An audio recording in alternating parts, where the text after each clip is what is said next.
Good morning, everyone. Welcome to the final day of the CLIC Startup Competition.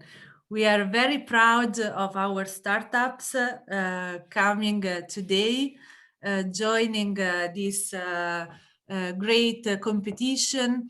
And I'm very pleased to welcome also the assessore, the city councillor of the municipality of Napoli, Carmine Piscopo. Are you with us?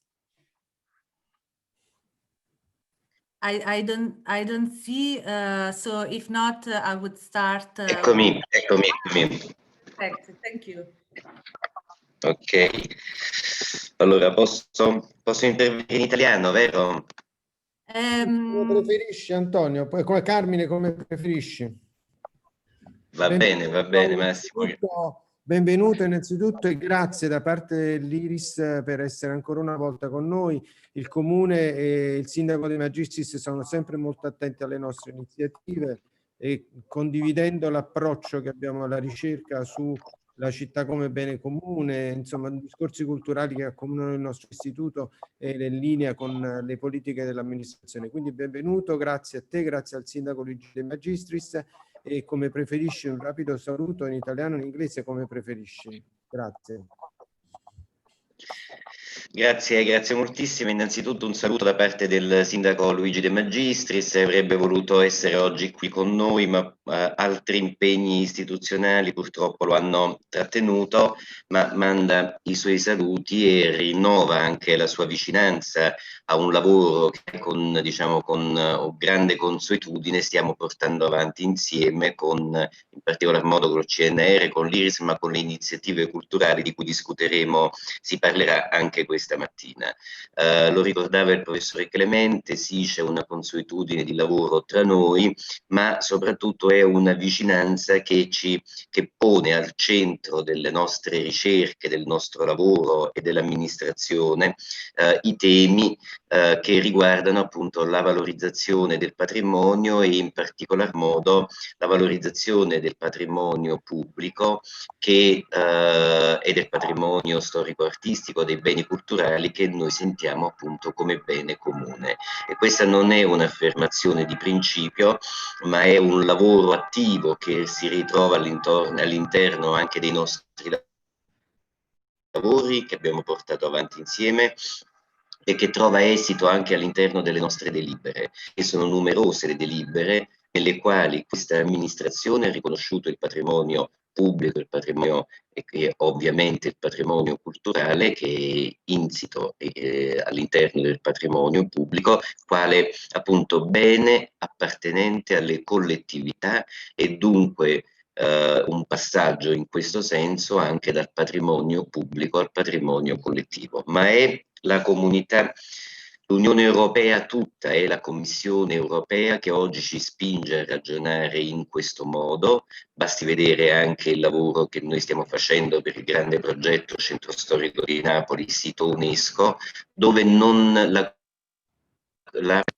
ci spinge non solo a ragionare in termini di recupero, restauro e valorizzazione del patrimonio, quanto anche in termini di gestione.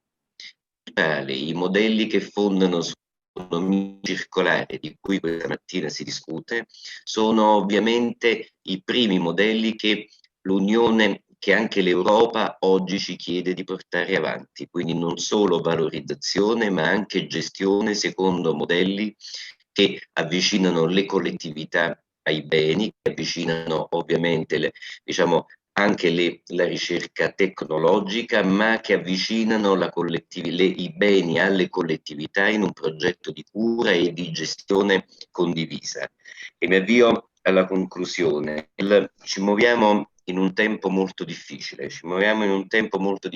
ed è proprio l'economia circolare oggi, in particolar modo al Mezzogiorno, a essere fortemente penalizzata, giacché saltano all'interno di questa crisi che stiamo vivendo interi modelli che noi abbiamo messo a punto anche negli anni precedenti. Basta sull'economia circolare, oggi rischiano di restare stritolati all'interno di politiche che non guardano con attenzione a quanto in particolar modo al sud, ma nell'intero paese Italia, abbiamo potuto e saputo costruire. Quindi la vostra iniziativa, il vostro lavoro, il lavoro che si svolge anche del professor Luigi Fusco, ma il lavoro dell'Iris, il lavoro del CNR, il lavoro di tutti quanti oggi stanno contribuendo con un proprio patrimonio di ricerche, con un impegno fattivo a rilanciare e a portare avanti un modello che noi abbiamo in qualche modo messo a punto negli anni precedenti e che oggi va reimmaginato e rimodulato rispetto al tempo che viviamo e il tempo che avremo.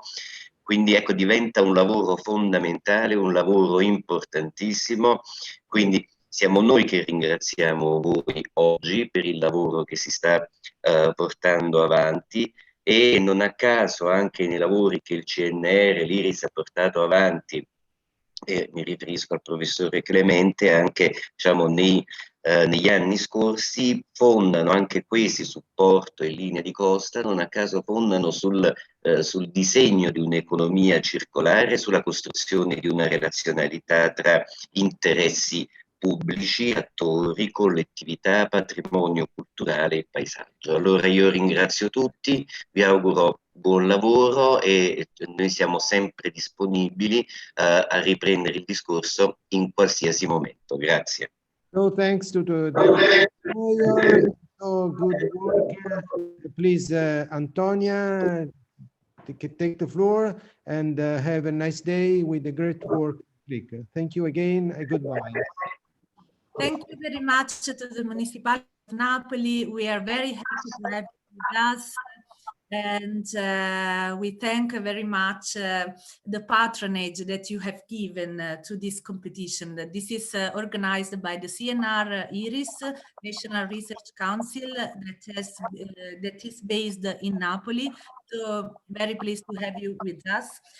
Just a few words on the Zoom meeting, but you all are now used to this, and you were, most of you were also with us on the 25, 2 days ago, to open this great competition. So you can choose a speaker view if you want to look at the speaker who is talking in the moment.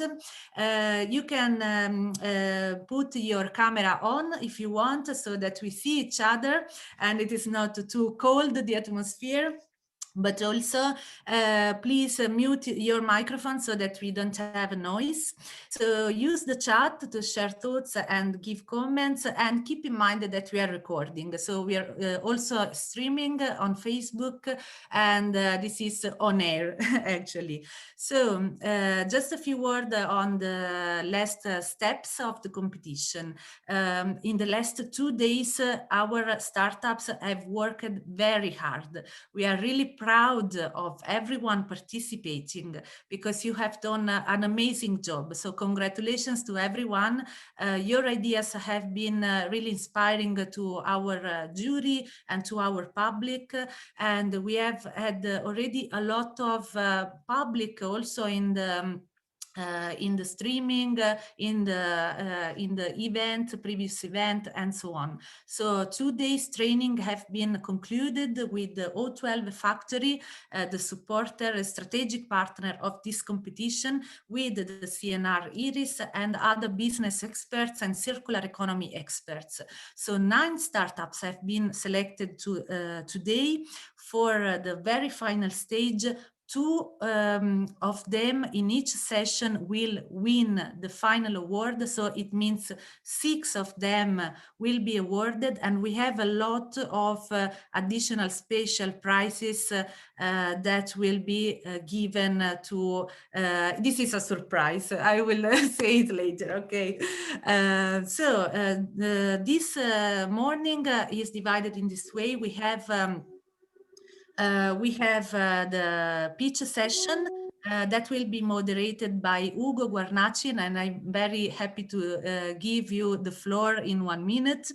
And then after the pitch session, we have a conversation with the artist, or better said, artivist Mundano from Brazil. So we will have a conversation with Ugo and Mundano, and also 3 great speakers that will join this part. And then just after that, we have the award ceremony. So you will discover who has won the competition.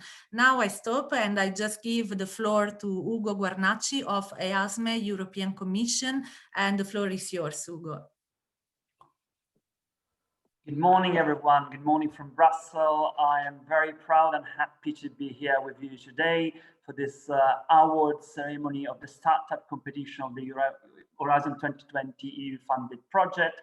I think I would like to join the CLIC team for a big welcome and a big congrats to all the startups that made it during this long journey up to the final. And we are going to start with the first 3 pitches of the 3 startups that applied under the first thematic cluster called circular tourism. I think one thing that is important to keep in mind is the amazing work you guys have been doing to showcase the peculiarity of this award, of the startup competition on linking adaptive use of cultural heritage with circular economy. So we are very happy to give the floor to the first speaker, who is Jan from Czech Republic, focusing on a project called Smart Guide. Jan, you have 3 minutes to make this crispy last presentation. Please be aware that in 1 minute time, I will stop you. Thank you very much indeed. Jan, the floor is yours. Okay, thank you. Good morning. So I'm Jan, and I founded Smart Guide to turn tourists into explorers and for safer and sustainable travel. So if you can go next, please. Overcrowding has always been annoying, but COVID-19 made it really unacceptable. Nobody wants to mingle with crowds in a tour group anymore or use unhygienic audio guides. Next, please. Tourist destinations try developing their own guide apps, but they fail miserably. Next, please. So the solution is Smart Guide.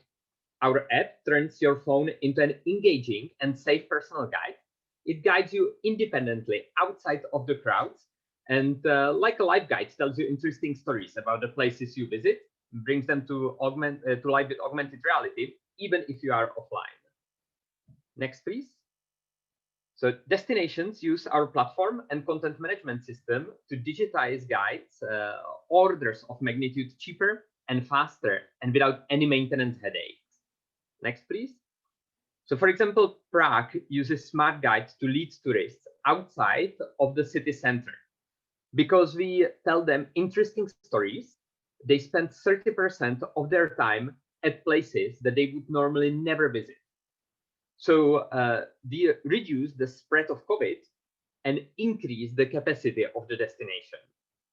We record 700,000 geolocated activities a year. So we know exactly how different demographics explore the city, and that allows us to do smart city management. And that's why many UNESCO sites, Singapore or the whole Kyrgyzstan, use Smart Guide as their official guide app. Next, please. B2B partners pay us for our services, but also promote their guide to their visitors, which brings free traffic on the platform. We keep such users to guide them in other 400 destinations. Yeah, 1 minute to go. Thank you. Yes. Next, please. So this allows us to grow cheaper than B2C apps and bigger than our B2B competitors. Next, please. Guide is a natural access to booking tickets and activities, which will be a 2 trillion market by 2025, and we get affiliate commissions. Next, please. COVID made our proposition even stronger, so Smart Guide has grown 8-fold in a year. We have 250,000 users and won many awards. Just the team slide, next, please. So we have top developers in-house, experienced entrepreneurs, and over 100 years of combined travel experience. The last slide, please. Travel is now undergoing a huge digital transformation, which we enable. So we are building the future of safe and sustainable and more authentic travel. And I welcome all of you to join us. Thank you.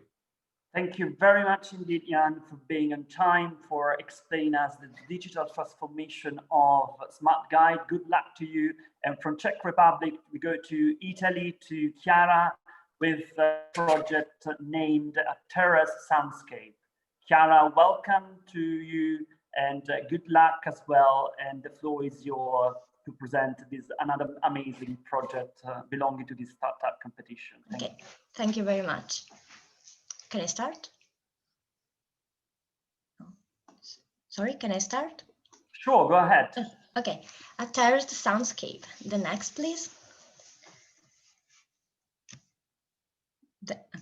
Valbrenta is gained in 2016 the appellation of a terraced landscape, but most of its terracings are now affected by neglect. The association Adotto un Terrazzamento understood their importance and advantages for the environment, and from 2010 is trying to recover them. As we can see from this picture, the state of neglect involves several environmental damages. The next, please. For the next, please. For this reason, the valley needs an upgrading step by step, since there are the previous one. Since there are 250 kilometers of terracings, the recovery of Contrada Casarette will provide an headquarter for planning the whole requalification. The Commonweal is now managed by the association Adotto un Terrazzamento from 2012. The next, please. But Casarette is a rural and cultural heritage as well. That's why we want to support it with an appropriate trail able to attract visitors as well as local community. The next one.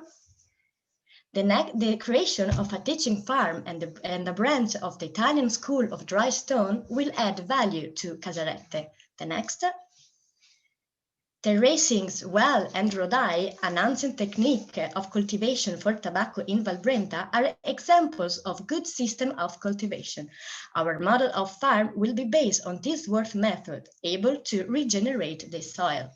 Our model of cultural and educational business is based on artistic attractions, workshops, and cares of terracings. The two models contribute to the upgrade of Valbrenta. One minute left. Thank you. The next.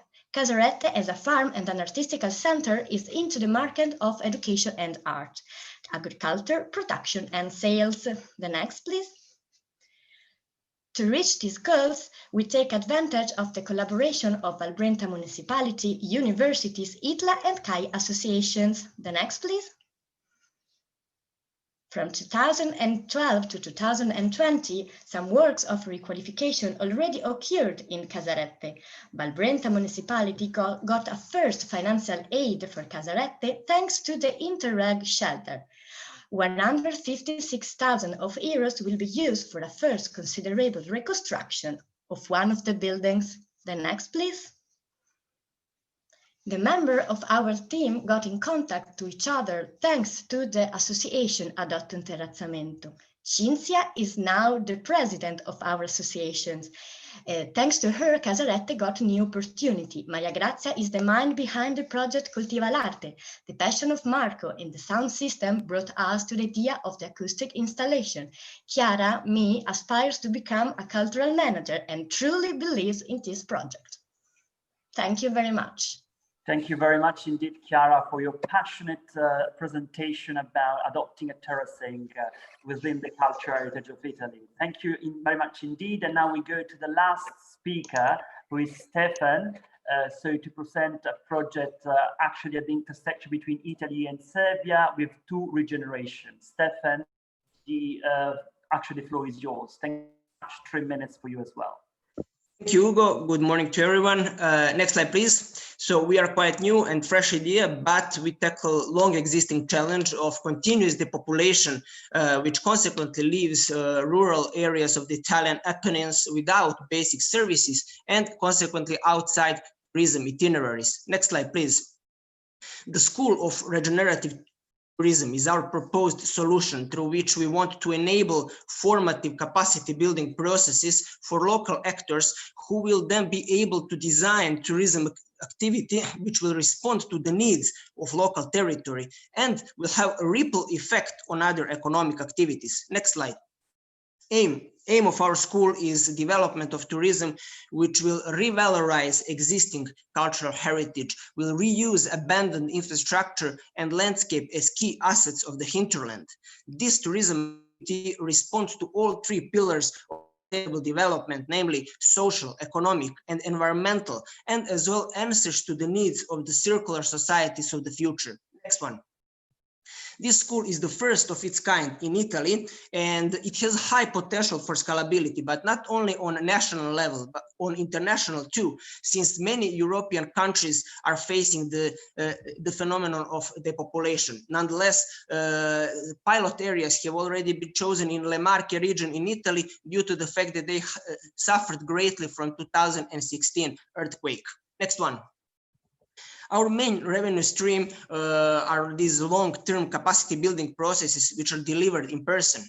Additionally, there are revenues from tailor-made courses which are made for particular target groups and geographical areas. As well, there are fees for our online educational platform, which we aim to use as well as a solution in case that this current pandemic remains. Next one. We believe there is a really high potential for our idea on the market, as the majority of solutions currently proposed for rural tourism deal with marketing, promotion, or branding. We want to go several steps further, and firstly to work on design and development of tourism offer and on enhancement of local livelihood. 1 minute left. There are plenty of areas in Italian hinterland where our school can be an enabler of change. And though there are some associations dealing with similar topics, we rather try to see them as collaborators than competitors, since that their areas of work differ from others. The next one. Our team has broad and extensive experience and knowledge in topics we want to cover in our school. So we can say that this important segment has already been solved. What we do not have and hope to achieve with this call is a detailed economic model and as well financial support for our activities. Next one. Here you can see some of the most important milestones in the future several years for our model. And although it might seem optimistic, we are quite sure that these goals can be achieved. Thank you. Next one.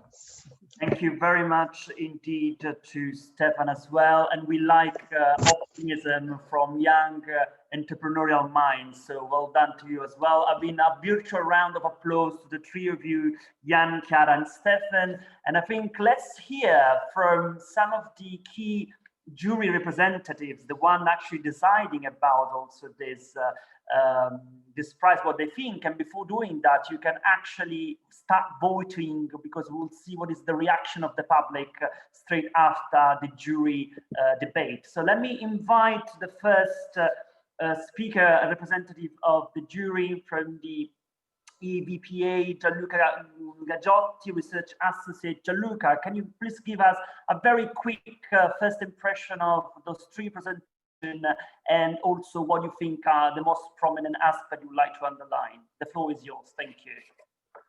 Of course, Ugo. Thank you very much for inviting me, and congratulations to the three pitchers, as it was very interesting what we've just heard, and it was clear that they really prepared their pitches, and they're very promising businesses, so they make our work as jurors quite difficult, let's say. But what I would like to stress is the difference that lies between these different projects that really represent the diversity of the different social enterprises that are available in the sector. Because we have heard from Jan, a social enterprise that is already quite developed, and then the experience of Stefan and Chiara that are presenting business models that are innovative, truly innovative, they are truly circular, but still need to grow. And I think in this respect, I would like to maybe struggle a bit the role that the investors that I represent here today can play in strengthening those early stage businesses that need still to develop and develop those track records and those skills that would allow them to access further capital and grow in the future. So very briefly, I represent EVPA, which is the European Venture Philanthropy Association, and I represent the community of investors for impact. Those are investors that adopt this approach to investment that is called venture philanthropy, which couples to financial support, also extensive non-financial support, which is particularly needed in these early stages, and also a focus on impact measurement and management. So a focus on measurements of performance that are not just financial, but also cover other aspects of the business.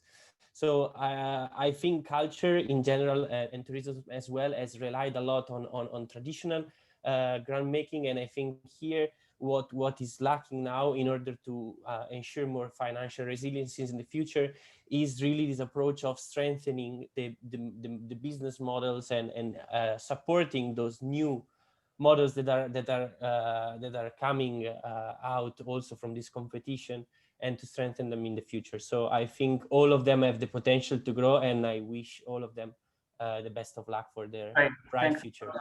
Thank you very much indeed also for highlighting the role of philanthropy. And from that we go to Gianpiero Lotito, who is the CEO and founder of FacilityLive. Gianpiero, the floor is yours. Also very briefly, please, and try to be at the point. Thank you.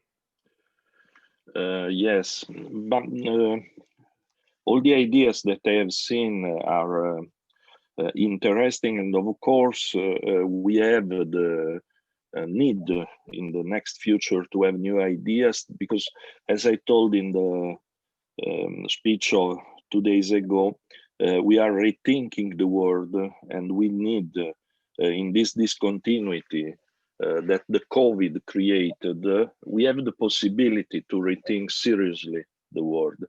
Technologies in this moment can help to this action of rethinking the world, but we need to understand that in this field that is so important for Europe, I told 2 days ago, tourism, cultural tourism, culture, that are overlapping sectors through the technology, is important to have a clear that one of the most important action to do is to favorite an access to information with different standards and different rules, because access to information is the real challenge for these three fields. What does it mean, access to information? It means that we need European standards, we need new technologies, new ideas based on the European values that are so important in these industries, because digitize the cultural heritage, for example, or having a touristic approach with digital is not enough if we don't guarantee that the people will see and will use this information and will access easily and with a different approach from the last 20 years approach, respecting more also ethics, respecting more also values. So I think that this work that we are doing together is very, very important. Thank you.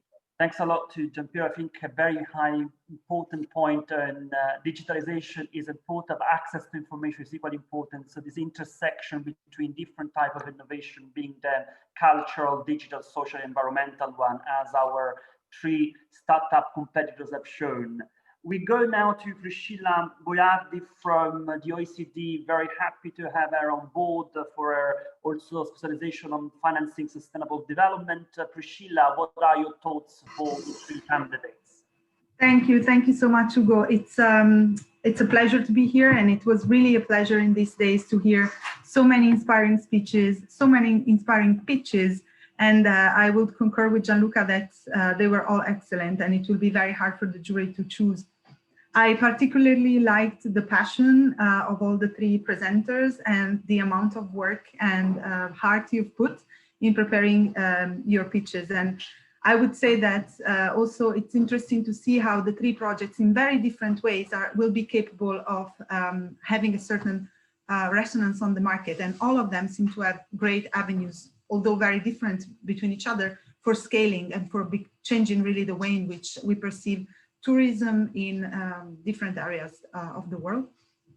Maybe I'll just also say a few words about what I do and why I think this is very relevant. I work for the Private Finance for Sustainable Development team at the OECD, and we basically look at how private resources can be leveraged to achieve the SDGs, so the Sustainable Development Goals and social and environmental impacts. What I find really interesting when I hear startups speak is that you really manage to link the social objectives to the environmental objectives. And this is not a given, but it's extremely important, because in the COVID aftermath, where we see that the human action is really detrimental to the planet, but at the same time, we can't live without any human action. It's extremely important to link environmental sustainability to social objectives for a just transition, and for all of us to be able to move into a world where it's possible to generate social and financial returns at the same time. So I think all these projects are very relevant for the work we do, and I really wish you all the best of luck for your future endeavors. And I think regardless of what's going to happen of these competitions, you all will have a fantastic future ahead of you, at least thanks to your passion, but also thanks to the fantastic business models you've put together. So very honored to be here, and thank you very much.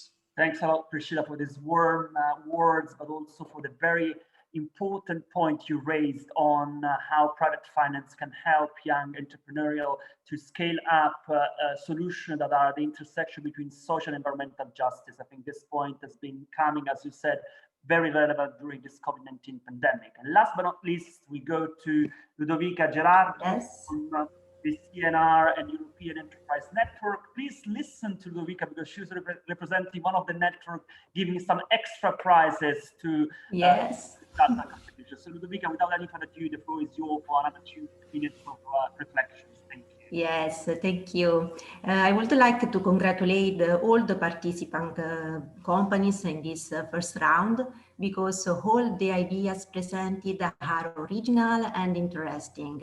In fact, regardless of who will be the winner of this competition, I suggest to continue invest resources and time in idea, because are very original and very interesting. And about resources, as member of Enterprise Europe Network, I would like to suggest to check the various opportunities dedicated to companies and innovative projects existing at European level. For example, you can find financial opportunity in Creative Europe program, Horizon Europe, Single Market Program, COSME, European Regional Development Fund, and with a particular reference to companies already established. For example, there is in the new Horizon Europe framework, the AC Accelerator program, first called the EASME instrument. I don't know if you already know, but it is a financing that supports with an important grant SMEs with innovative idea, business oriented. So this instrument could help the companies to develop their business concept further into a market ready product. So I would like just to suggest this, and also to try to contact the Enterprise Europe Network contact point, because it is a largest network that is present in more than 60 countries, and there are many of 600 organizations. So it is present not only in Europe, but also in other countries. And this network could help you to develop your business, your idea. And so it is a support not only for SMEs, but also for informal team. Great. Thanks a lot, Ludovica. Also, I promise I haven't paid Ludovica for mentioning some of the European funded programs by the European Commission I represent, but as she said, definitely, as we said on 25th of November, Horizon 2020, the next framework program, Horizon Europe, and of course, Creative Europe, as my colleague presented, are all having strong emphasis on SMEs, startups, as well as cities, municipalities, and the diverse spectrum of the ecosystem around innovation, different stakeholders. So a big round of applause to all of the three of you. A big thank to the member of the jury that will decide on who will be the two candidates from the first thematic panel. We move to the second one now, just not to lose this amazing crispiness that you guys bring to the debate, to the floor. And we move from circular tourism to circular and creative cities and regions. And here I would like to invite our first representative from Slovakia, Igor, and he will give us a hint on his project called Nice Visions. Igor, 3 minutes. I will give you a hint on 1 minute's time. The floor is yours. Thank you. Okay, perfect. So let's start. Hi guys, I'm Igor Žáček, co-founder of Nice Visions, a Slovak company which is integrated renewable energy sources to the urban environment. And today I would like to showcase you our product, solar tiles. Next slide, please. In order to comply with European decarbonization plan, majority of European buildings must be upgraded. Solar energy appears to be ideal way to solve this problem in European context. But at what cost? Imagine the whole city is looking like this. Next slide, please. Therefore, we have developed solar tiles, roof and facade systems specially designed for the areas where looks is equally important as energy production. They are merging design and aesthetics of a traditional ceramic tiles with the energy production of a solar panels. Next slide, please. They are designed to be repairable and recyclable and can be brought back to material flow. And most importantly, solar tiles are designed to minimize impact on historical buildings and preserve its heritage value while increasing its energy efficiency. Next slide, please. However, this is a startup competition, so question is how we make money. We are essentially by selling solar tiles through architects and real estate developers to end customers. Essentially, very simple B2B sales with premium customization services. Next slide. We are entering BIPV, building integrated photovoltaics market.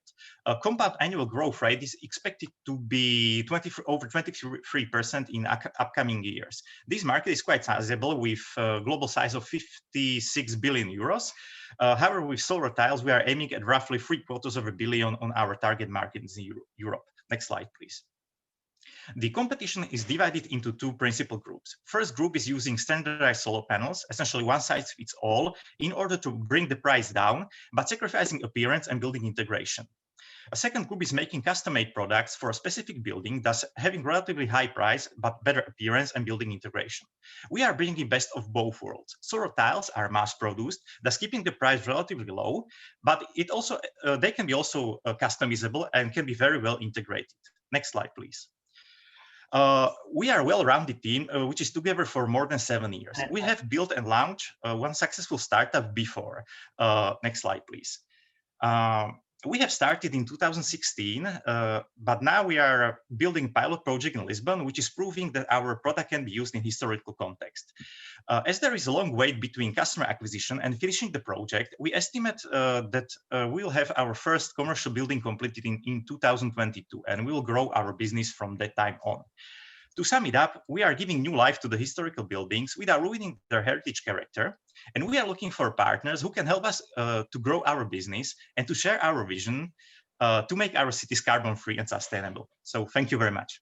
Great. Thank you very much indeed to you, Igor, for explaining how the Nice Vision want to give a new life to historic centers in cities. So now from Slovakia, we go back to Italy with Enrico, the door makers. Enrico, good luck. The floor is yours. 3 minutes as well.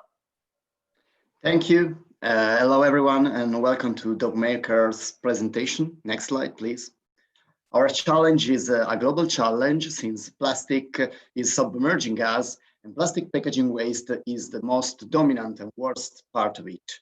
So we need a reliable and alternative solution to not get stuck into plastics in the next future. Next slide, please. We believe this could be done adopting a circular economy-based material. Our dough mat is a material from a natural process and is fully compostable. So we're talking about a cradle-to-cradle approach, or better, a field-to-field approach. Next. If you look at the impact on our product, we could say that we are in line with different sustainable development goals.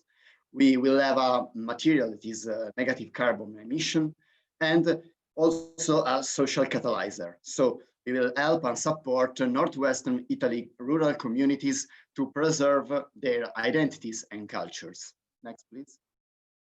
We'll make this collecting agricultural straws from agricultural waste from traditional local crops. And our product will have a wide range of application. We choose the packaging sector to replace plastics. Our product will be fully compostable, and that is our idea. We will make it and prove it to be more concrete. Next, please. How do we make it? Our process is very simple. We pick 3 ingredients: agricultural waste, mushroom, water, put it together in a mold, let it grow for 1 week, and then deactivate the organism by a thermal process. And here you have your dough mat material ready and in a potentially infinite shapes. Next, please. We have some competitors on the market.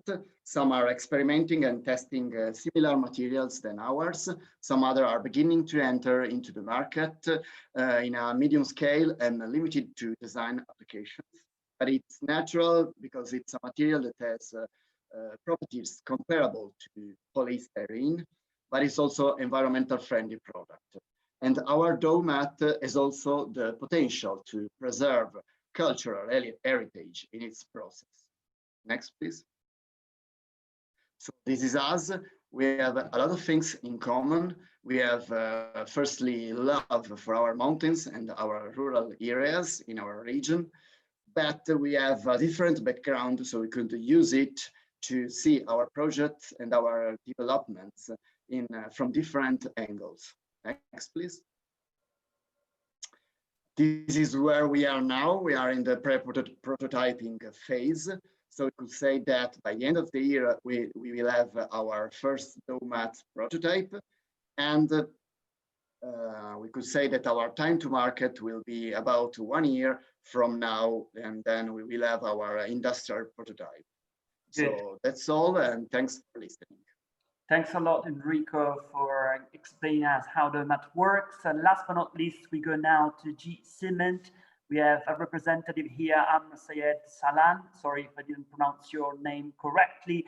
He's from Egypt, and we want to thank him because he's representing the great number of applications, the startup competition received also from outside Europe, Africa, India, Palestine, US, just to mention a few of them. Thank you. Thank you very much for this nice introduction. Okay, hello everyone. I'm Amr Shalan, CEO and co-founder of G Cement. Next. Next slide, please. Cement industry contributes to 40% of greenhouse gas emissions in Egypt. The supply chain is very complex and dependent on limited resources. On the other hand, Egypt produces 5.4 million tons of plastic waste every year, 65% of which are either burned or buried in landfills. Cement industry and the plastic waste are major sources of pollution to the environment. Next slide. We kept thinking how we can solve both problems with one solution. By developing the state-of-the-art manufacturing process, we are able to convert the plastic waste into eco-friendly building materials. Our process is 100% scalable and clean without using cement as a main ingredient. Next slide. Compared to our competitors, our products are cheaper, have better specifications such as water and heat resistance, bacterial and microbial resistance, and more importantly, they are environmentally friendly. We have a higher quality to price ratio compared to our competitors. Next slide. We make money through selling building materials unit, and our prices are 6% lower than the market. Next slide. The Egyptian market size for cement tiles is more than 600 million euros, and it's growing by 3% every year.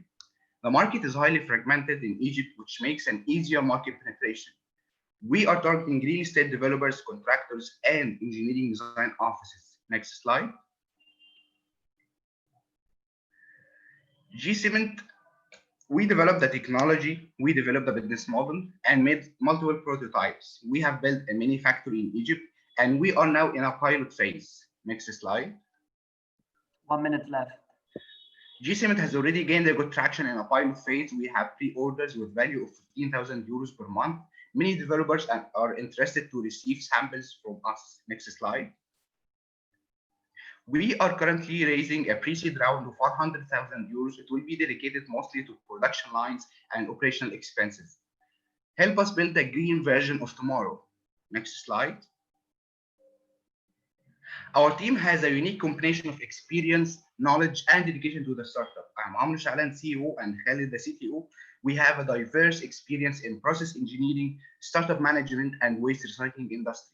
We will appreciate your help and mentorship, networking, and more importantly, we would like to partner with plastic waste recycling companies in Europe to enable more collaboration to solve a global challenge of plastic waste. With G-Cement, building sustainable communities is a reality. Thank you. Thanks a lot to Amr Shalan for this another great presentation on materials that are needed indeed for circular and creative cities and regions. Now we hear from, we actually ask you as well to, to vote for the poll, to check what you think about these 3 pitches, but we also want to hear from another 4 members of the jury. We have 10 minutes to do that, so please crispy and quick comments. We start with Philippe Drouillon from ICHEC, the Business and Management School in Brussels. Philippe, please share with us and the 3 candidates your impression. Thank you. Yes, hello everybody.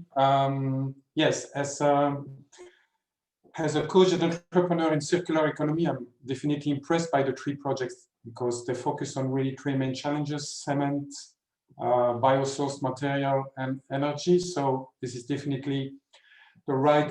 I would be tempted to combine the 3 of them in order to provide an integrated solutions to cities, so that we can tackle the 3 challenges all together just by setting up partnerships between these 3 projects. So great work in a such short period of time, and really definitely these 3 projects are worth being developed further in order to see how the impact can be maximized, not from only from a financial standpoint, but also from an environmental and social standpoint. So congratulations to 3 of them.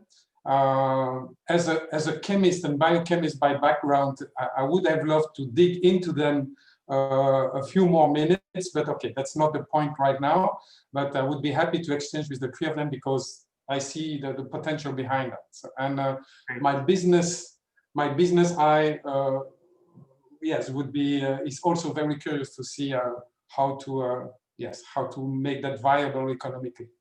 Great, thank you very much indeed, Philippe. Also to remind us that the members of the jury have different hats and backgrounds, you see, really to embrace the circularity and the culture heritage adaptive use knowledge. So from Philippe, we go to Federica Tortora from the bank Intesa Sanpaolo and the team on circular economy. Federica, as well, 2 minutes for you to explain what you think about these 3 great candidates. Okay, thank you, and hello to everybody. Thank you for the invitation. I'm sorry, but now and today my camera is out of order, so I only can speak to you. But I'm very happy to be here. So you. As you know, my bank is involved very much with circular economy because we collaborate with Ellen MacArthur Foundation since 2015, and I want to congratulate to all the teams, but in particular with these 3 teams, because they work on the same themes that we are interested in as Intesa Sanpaolo and as circular economy team.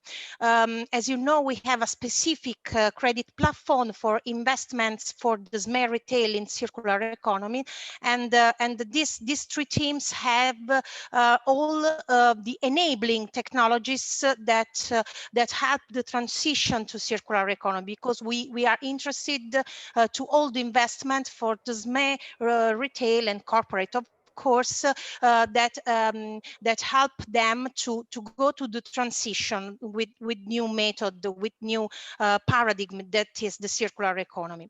And of course, as a banker, I highly value the potential for arrival to the market, and these three teams have all this potential because they work on the new materials and the life extension. The materials have life extension as G cement, and the attention for the supply chain optimization that is an important element for us. And of course, as dough makers, they work on minimize waste, pollution, and in agriculture, this is an important value for us. So I congratulate with all the teams, but these three ideas for me are very, very interesting.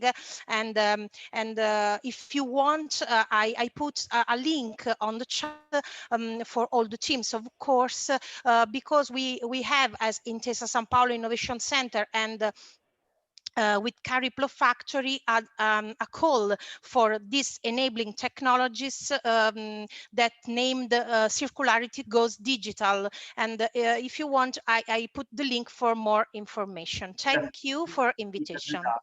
Great, thank you very much to Federica to explain us the initiative on circular economy by Intesa Sanpaolo, and in underlying one of the criteria that we actually used to select the startup candidate, which was indeed the reachability to the market and the supply chain.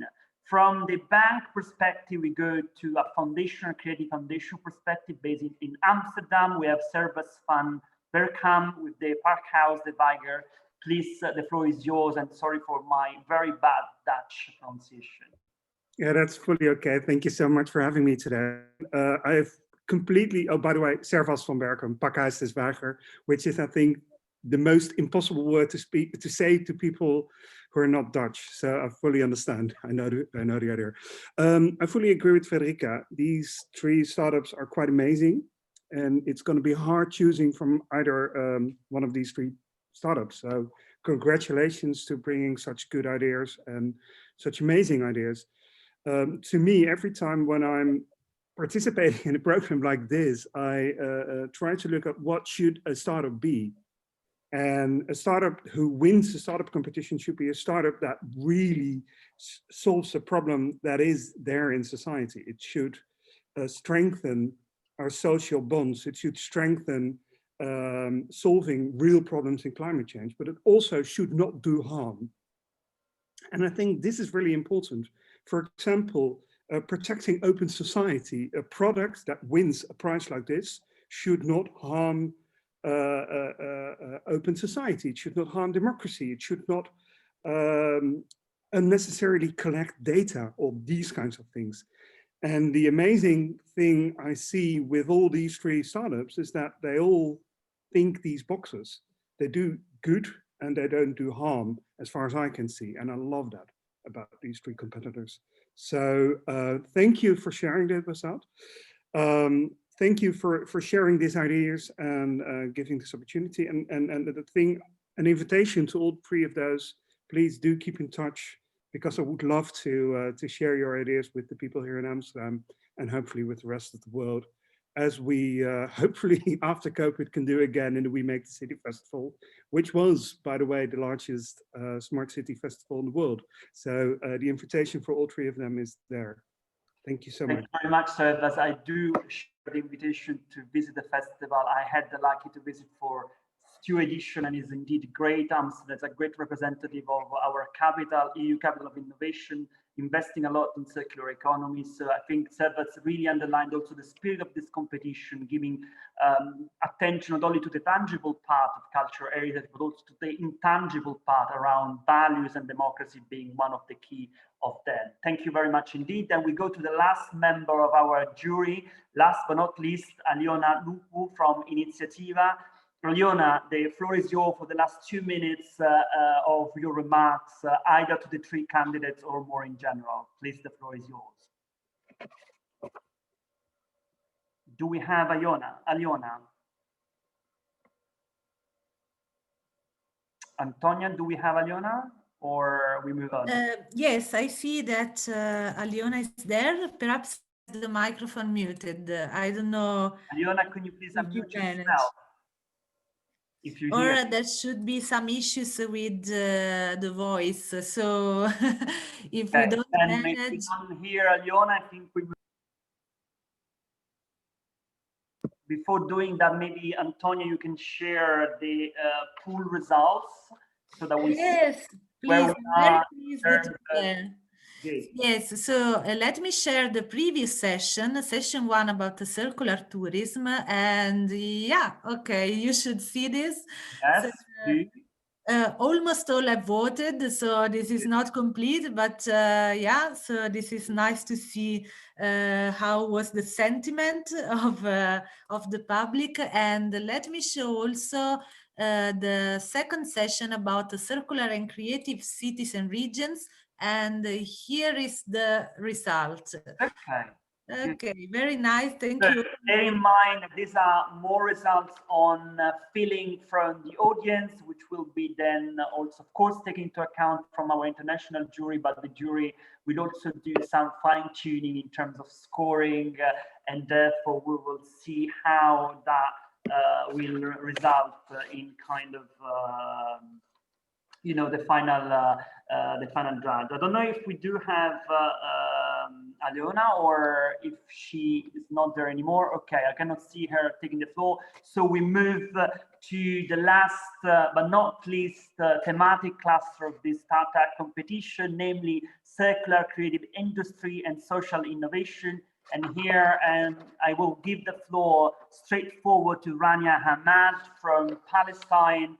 Rania will present the project Ya Amar, and Rania, the floor is yours. 3 minutes for you. Thank you very much indeed for being with us today. Thank you. Thank you. Okay, you tell me when I start now?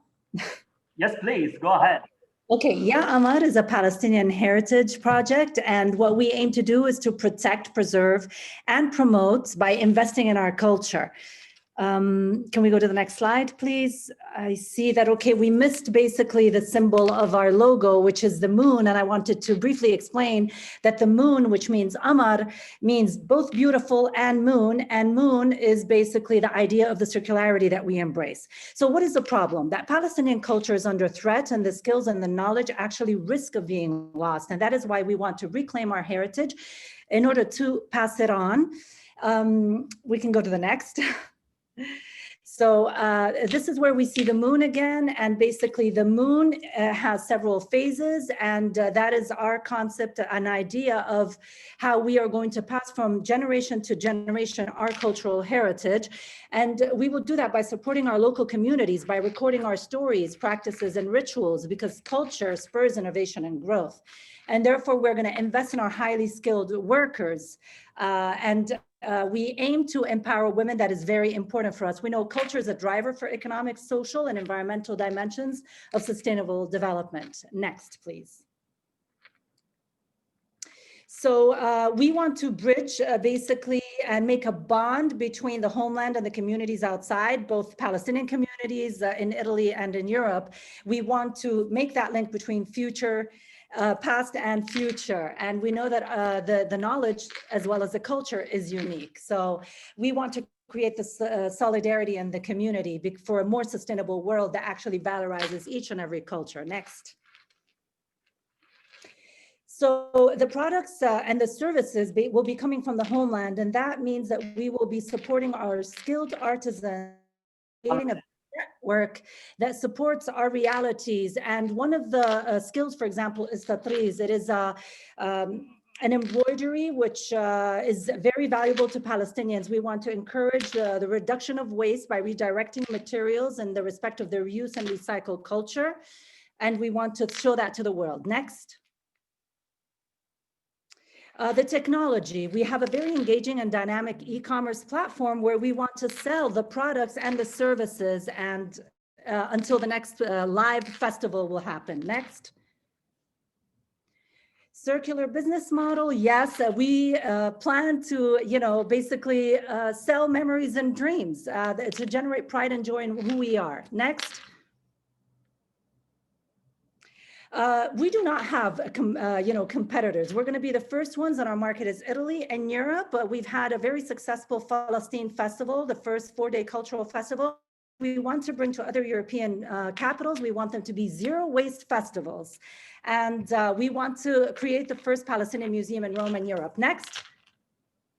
We are a team of 4 very passionate ladies that are committed to our values, and we are specialized in business, marketing, and media, and we believe in a sustainable world. Thank you. Thank you very much indeed to Rania, also for highlighting one a key aspect of social innovation being diversity, inclusion, and gender. So very much appreciate your presentation. From Rania in Palestine, we move back to Italy, back to Marte, from the moon to Mars. We play with planets. Exactly. And we have Luca. Luca, the floor is yours. 3 minutes. I will give you a hug when it's 1 minute left. Thank you. Thank you. Let's start. First slide, please. In 2019, Creative Europe highlighted that small artistic venues are endangered due to massive commercial strategies that focus more and more on large events and festivals, which is an unsustainable approach in the post-COVID age. Therefore, small unused and adaptive spaces are an opportunity for more inclusive business models. Next slide, please. Our artistic mobility system basically works as a scientific journal where cultural projects are reviewed by professional cultural institutions and distributed to small and adaptive spaces in rural areas through our augmented environment.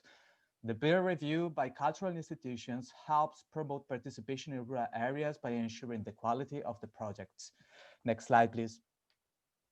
From the other direction, we can see that participation provides data to cultural institutions, which can improve dissemination strategies through our platform, forming a circular economy. Small audiences are usually seen as a problem for commercial strategies, but in our case, this is an advantage as they provide variance useful for data analysis. Next slide, please. The business model has both B2C and B2B components. It is also circular, promoting benefits to customers, spaces, and artists while relying on selling data to financially solid cultural institutions. Next slide, please.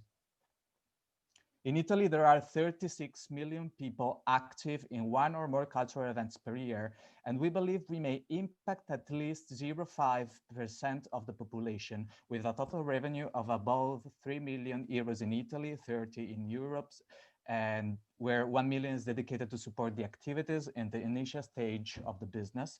Seed investment is calculated at about 200,000 euros for a minimum viable product in 4 to 6 months. Next slide, please. As we can see, data is used in 2 directions. The first directed to cultural institutions to improve their strategies for cultural dissemination, and the other one to connect directly with the end user and promote interesting events nearby. Next slide, please. Our competitors include those organizations operating the analysis and collection of data and those related to virtual marketplace. Differently from survey methods used for analysis by such organizations, we provide real-time collection on participation dynamics. Next slide, please. We aim to develop the product as a peer-regulated framework that supports artist in resident programs and cultural production networks. Next slide, please. Finally, we bring together professionals from the fields of art and technology, architecture, finance, management of culture, and data analysis. And we aim to create the first organization dedicated to the study of artistic mobility dynamics, which is a multidisciplinary field. Thank you. Well done to Luca, and many thanks indeed for also highlighting in all your proposal the difference between the competitors, because this is very important for market uptake. So well done. And from Italy to the United States, with the Restructure Heritage, we have Raleigh Marshall with us. Thank you very much indeed. The floor is your 3 minutes time. Thank you. Good morning. Restructure Heritage is a startup based in the Catalonia region of Spain that seeks to address the inequality we see in cultural heritage tourism. Next. In our region, over 9 million tourists visit Barcelona each year, spending their money at architectural treasures and in the historic city center, resulting in stress to these sites and very little authentic cultural engagement. On the other hand, heritage in rural areas is deteriorating, with no revenue source from visitors or documentation to preserve its history. Next. Restructure's circular solution is to develop experiences that engage the public in the documentation of neglected history. We see these places as platforms to bring people together for education and cultural exchange, and to allow visitors to impact their destination by preserving its history and sparking further action. Next. Our product is an experience, which includes an educational component led by preservation professionals, hands-on action, and moments of cultural exchange, concluded with a shared meal and local visit. These workshops will produce a wealth of data about the needs of neglected heritage that we will maintain in an online database. Next. Our business plan shows that once we have funded our startup costs, it only takes 10 workshops per year to reach profitable operations. Within 3 years, we aim to largely surpass that number, making our concept self-sustainable and profit-generating. Our ideas to scale include expanding to other regions, offering multi-day options, and adding restoration-focused experiences. Next. The tourism market in Barcelona is one of the largest in the world. Over 9 million visit each year, primarily for the architecture, culture, and history it offers. Next. But with a large market comes many competitors. Next, please. Bike tours, food tours everywhere, but we will stand out by offering something unique. Next slide, please. An opportunity for the tourist to add value to their destination, to visit sites never before explored, and to gain a technical perspective from preservation professionals. Next. Our team of 3 has all studied structural analysis of historic sites, and we have a diverse range of experience, including engineering, art, teaching, and tourism. It's this breadth, along with our technical training, that uniquely position us to excel in this venture. Next. We have been working together for 2 years and were recently recognized as an association in Catalonia. Next, please. And as we move into operation, our metrics extend beyond revenue and participation.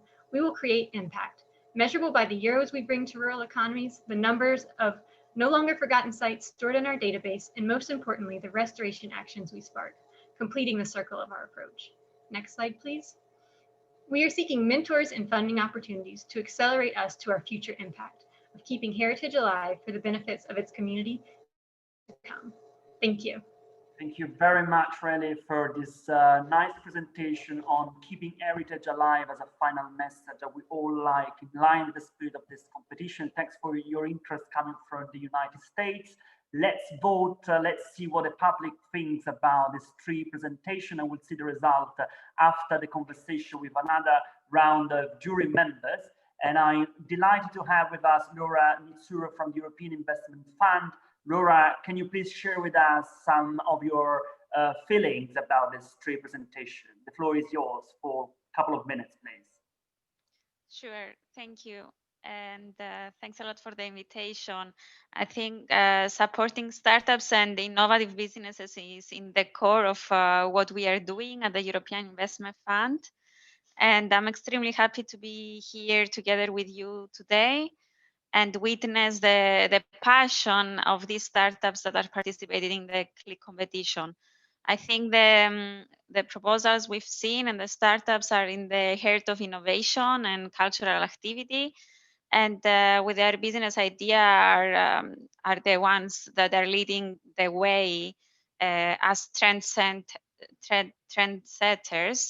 having high growth and social potential. So very glad to be here just to share a few words on what we are doing at the European Investment Fund. So we are the European institution that is enabling access to finance for small and medium entities of the EU. Especially in the context of the competition today, we have a long-standing commitment to social innovation and a more recent but rising commitment to the support of cultural and creative sectors.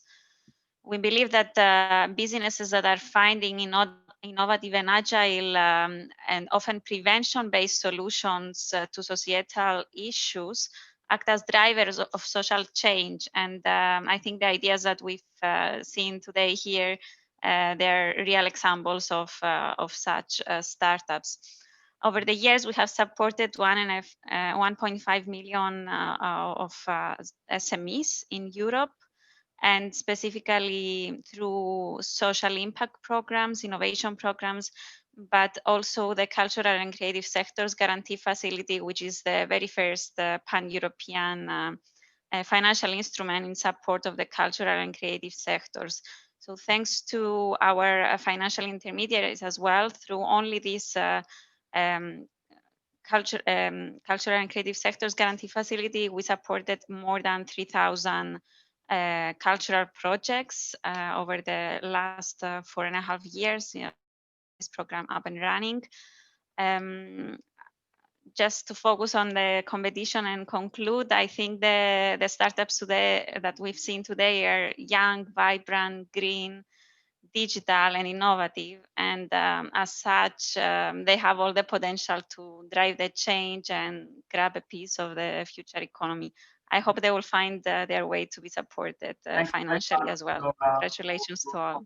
Thank you. And I think it was important to highlight that within the EU, we not only have funding from Horizon 2020, from Creative Europe, but also finance. And you know, the European Investment Fund is definitely a key representative of the finance part. From Laura, we move to Mike Renders from the Trans-Europe Palace. We had the pleasure to hear a presentation on the 25th. Mike, the floor is yours for a quick round of comments, please. Thank you. Good morning, everybody, and thank you very much for these 3 very inspiring presentations that we have been honored to see this morning. It will be a hard decision to pick the 2 best for the mentoring program, because I believe everybody deserves this. It has been very competitive, but what strikes me is that we have now 3 examples that touch upon the tangible and the intangible heritage, and even the future heritage, by creating artistic places in Italy. And artists are our future heritage. They will leave traces in our world, and they will create new forms of speaking. The 3 business ideas that we have seen just will contribute a lot to the innovation of the heritage sector, I believe. Often it is heritage that is labeled, but you all transcend this kind of labeling. You combine neglected heritage, you combine rural development, social innovation, gender equality, and connecting also institutions with NGOs and small spaces, not only in overcrowded cities, but also in the rural, which is very, very important as to me. You help spreading tourism and relieve pressures from over-tourism in very dense touristic areas. And those over-tourism activities that puts a lot of pressure on the local inhabitants of famous cities. Think of Barcelona and Amsterdam, for example, in which whole new movements has to start to keep local inhabitants living there and not being outcasted by Airbnb and overpricing. So I've seen a lot of potential for the future in which we will absolutely combine the digital and the green, connect to nature again. Think of also the new Bauhaus movement and the new Green Deal that the European Union is proposing. So I wish everybody good luck with this competition, and thank you. Thank you very much for your link also to the new Bauhaus initiative, showcasing the link between architecture, the Green Deal, and therefore what you were saying, the tangible and intangible part as a key component of what we are discussing today. So we move now to another key representative of social innovation, Joke Quintens from Witopia Moving Marseille. Again, also Joke was present here on the 25th. Please, Joke, give your idea, your quick feedback on these 3 amazing candidates. Thank you, Hugo, and thank you for having me. I'm very, very excited about the 3 proposals here, and it will be very hard to choose. I want to tap into 2 little points. One is that we need great stories, and I think these stories, these 3 are great stories, because you can't put a product in the market when you don't touch hearts and minds of people. And when I see, for example, Yamar with the symbol of the moon, recording stories, empowering women, the diaspora side of it, it's also very important. It's for me a story that touches me. With this, the second one also, Marte, with that small audiences are an advantage. It's such a strong story, and And the last one, use tourists to bring added value. I really like that. And the second point I want to raise is the importance of place, the place-based potential when you want to work in a regenerative way. And that's really like regeneration of our planet also, and certainly in the tourist and cultural heritage atmosphere. I think the nestedness of place is important, and they all three tap into this.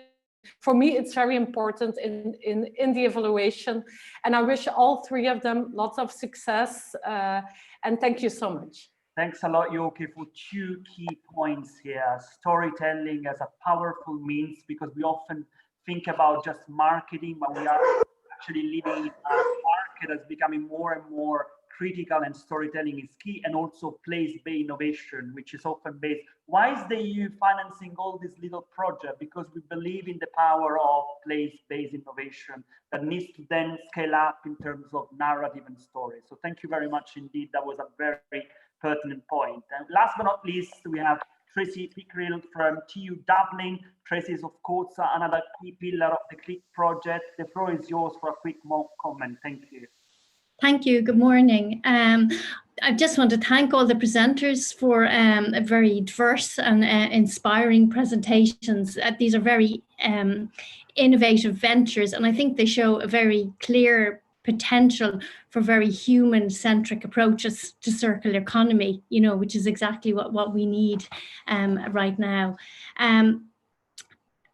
I suppose very specific comments that I would have in relation to the project with Ya Amar. I found it incredibly interesting because of the importance of cultural craft skills, and the way that this project provides a way that it's very transferable, you know, to different cultures and different regions, even though you're within a competitive market. And what I found also quite interesting was that while it made a connection with the Palestinian people in Italy, it also has that sort of potential to capitalize on the global diaspora. So potentially you have millions of people in your customer base. And I don't think it's just Palestinian people that would be interested in these craft skills. It's also lots of other cultures will be interested to learn about the Palestinian culture. But I think also, other different regions and cultures could sit back and say, yes, we could do that too, and find a way to connect with the diaspora around the world, you know, to share those cultures. The other two projects, Marta and Restructure Heritage, they were also incredibly interesting in that they both dealt with the adaptive use of cultural heritage, but in relation to the underutilized or abandoned physical heritage or built heritage.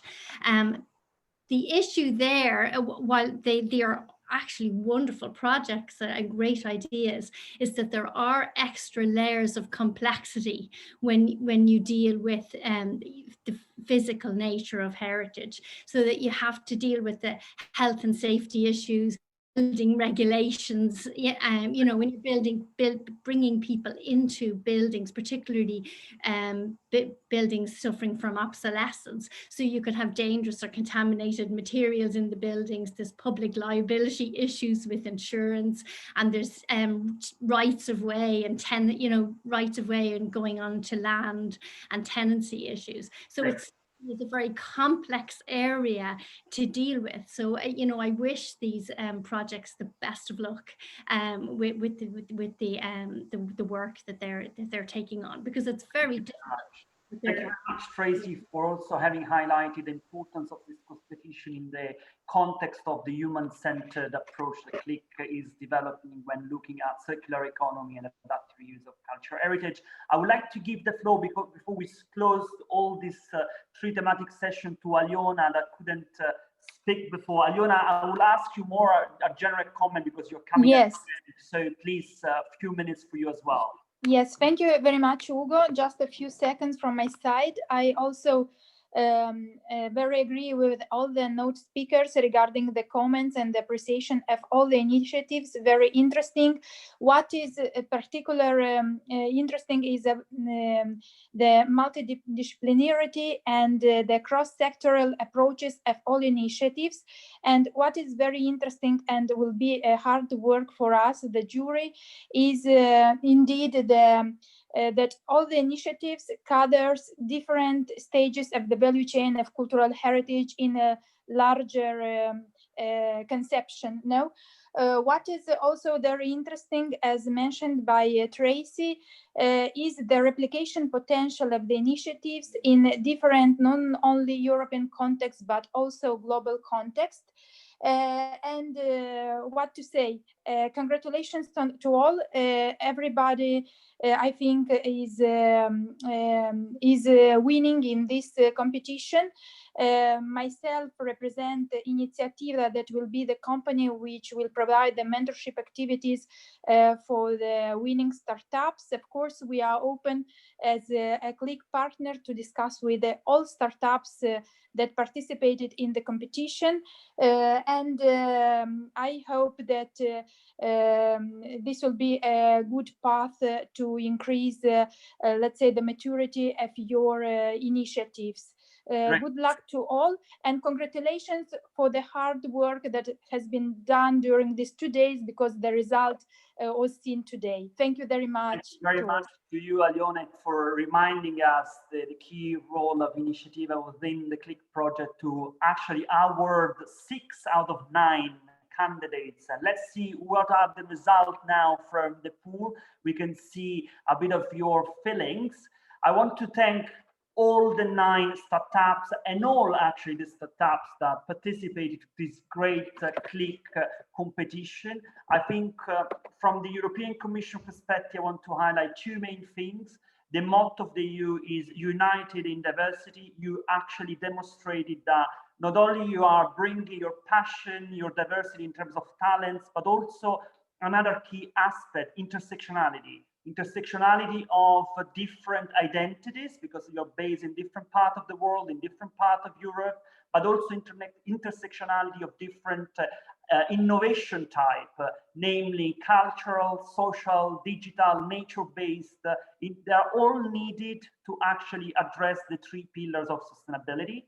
We will take a very short break of 2 minutes, and then we will have an amazing speaker actually highlighting us the day and also showing to the candidates of this startup competition how to scale up a business model tackling social and environmental justice. He is Mundano, a Brazilian activist and artist, and please stay tuned. Come back here at, let's say, 11:27, just to be Swiss, not Italian for once.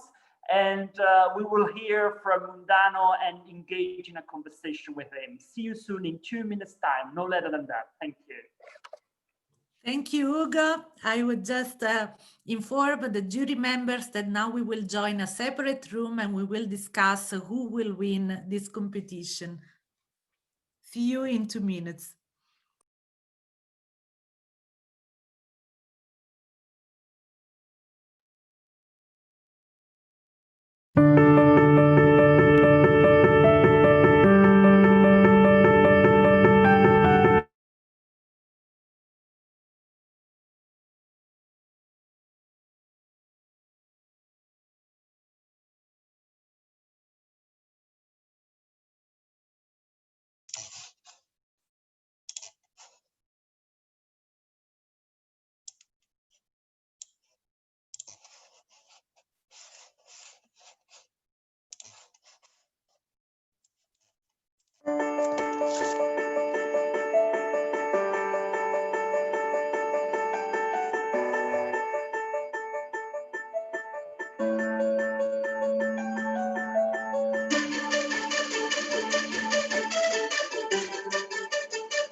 Okay, I would say 1 minute and then we start. Grab your coffee, come back energized because we are nearly ready to have Mundano with us.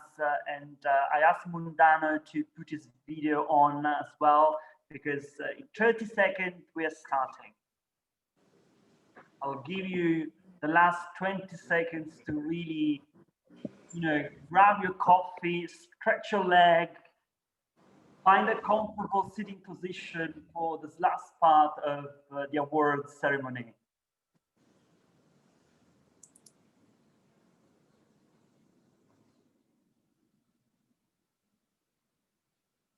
Can we see Mundano in the meantime and maybe remove the screen with the video? Right, thank you.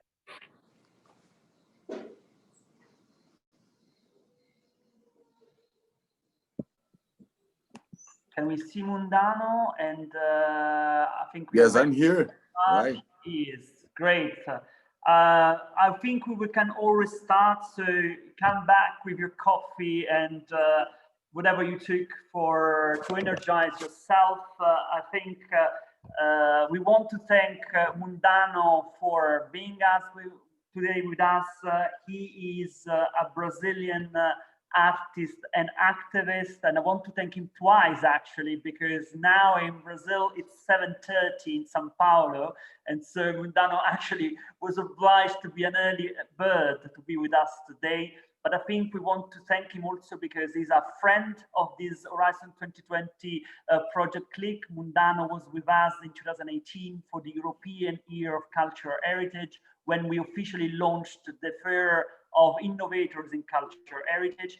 Why is it important to have Mundano here? Because we want to showcase to the new candidates of the startup competition the importance to be an enlightened entrepreneurial mind. An enlightened entrepreneurial mind means a mind that is able to connect the social and environmental justice. So before we showcase the video of how the project of Mundano, Pin My Carroza, is actually tackling the COVID-19 pandemic, let me give you a few hints of who Mundano is. He's a very well-known artist and activist, has been participating to several TED Talks, interview and events around the world. He started this project, Pin My Carroza, in 2007. And why is it so remarkable? Because guess what? He wants to make visible the invisible. And who are the invisible in Mundano's world? They are the catadores, which are the trash collectors. Those that in our cities are the invisible because they deal with dirty material, waste, but they have a key role to play because not only they collect waste, they separate waste, and therefore they actually help our society to be sustainable by recycling waste. So how does Mundano make them visible? By painting their carroza, which has actually the wooden and metallic carts that they use to do this job. And Mundano not only painted to the graffiti arts, but he also sent very powerful social, political, and environmental messages. We will listen from him on how he managed to scale up this project, but before doing that, let's see through the video what he's doing during this COVID-19 pandemic. Thank you very much, Mundano. Let's see the video.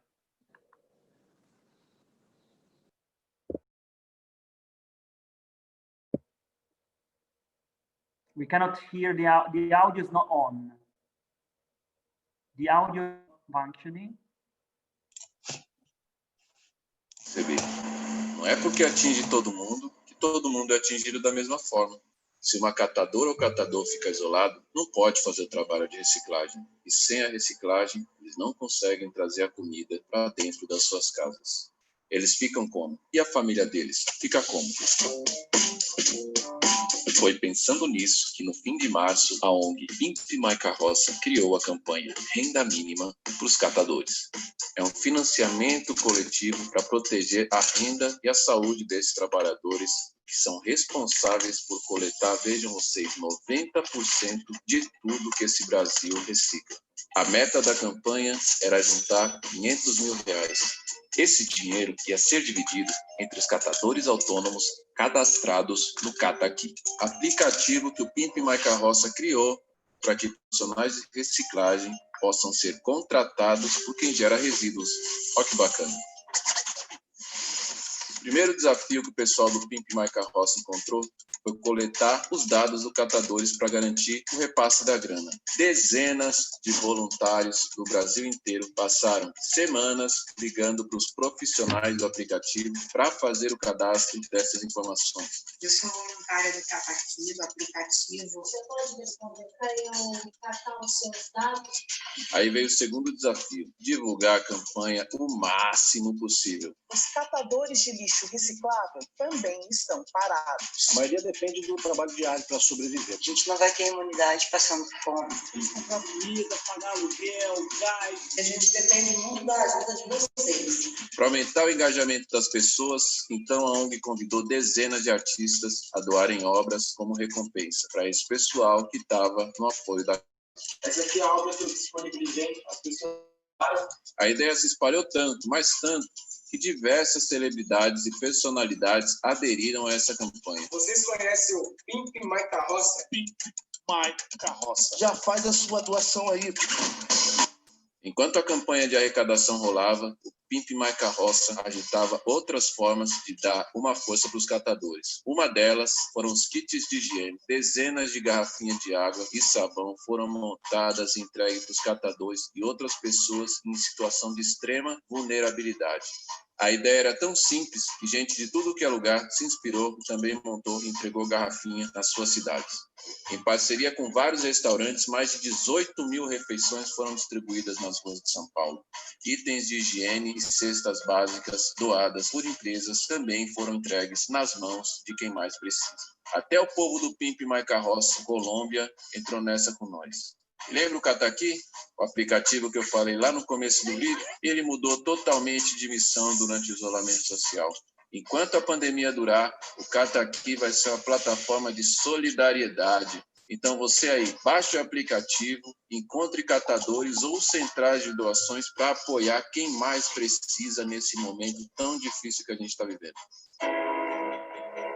Depois de quase 2 meses, no dia 19 de maio, a gente conseguiu bater a meta da campanha. Essa conquista só foi possível graças a 2.328 pessoas de 23 estados brasileiros que doaram. Teve doação até da Croácia, da Suíça e outros 10 países. Além das pessoas físicas, dezenas de empresas e organizações apoiaram a campanha. No final das contas, conseguimos arrecadar cerca de R$1.500.000, que estão sendo distribuídos igualmente entre os mais de 2.200 catadores. Cada catador irá receber um repasse de, no mínimo, R$650. Queria estar mostrando aqui o cartão aqui. Tem uma renda mínima, mas é difícil nós ter. Eu vou tirar a grana, vou ratear uma família lá na minha quebrada que está precisando de verdade. E o mercado gastar com comida. Eu não pago das minhas contas. Valeu, obrigado a todos aí.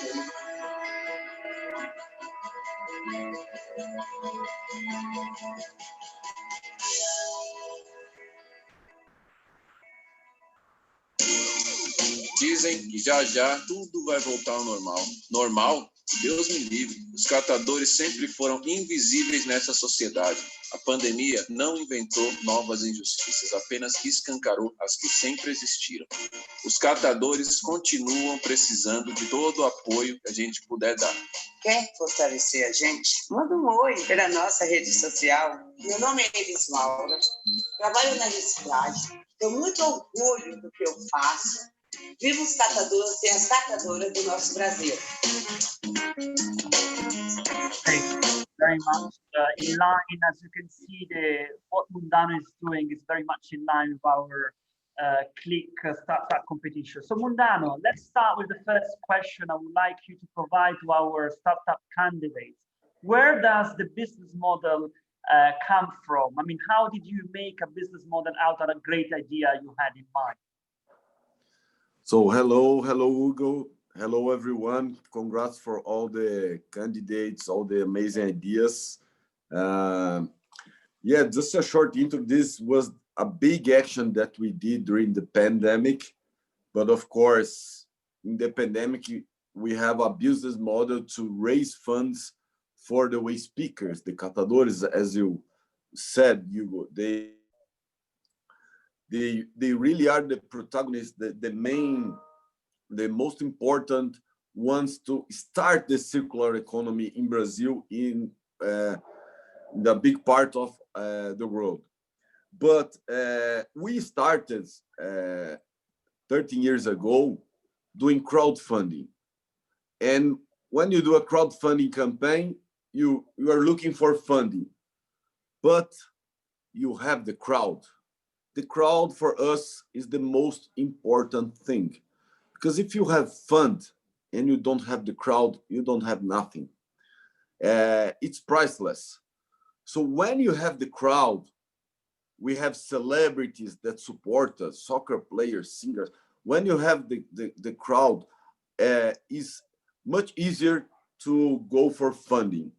So we start from civil society. We started from the field, and our business model now today is make the polluters pay. Who are the polluters? Coca-Cola, Nestlé, the big brands that are putting all the plastic on the market, and they are not promoting the circular economy. And if you understand, now the consumers want to have their recyclable material, to have circular economy. So now the kids are saying, I don't want more this plastic straw, and the companies are changing. So these big companies said by 2013, in a global agreement, we're gonna recycle 100% of our plastic. We're gonna put reusable bottles, reducing plastic. But to reach that goal, they will need to invest really hard in most part of the world. For example, in Brazil, we are the fourth largest plastic producer on earth, and we recycle 1% of it. And 90% comes by the hands of waste pickers, these invisible superheroes. In the other hand, we are the #1 in the world recycling aluminum cans because it's worth more.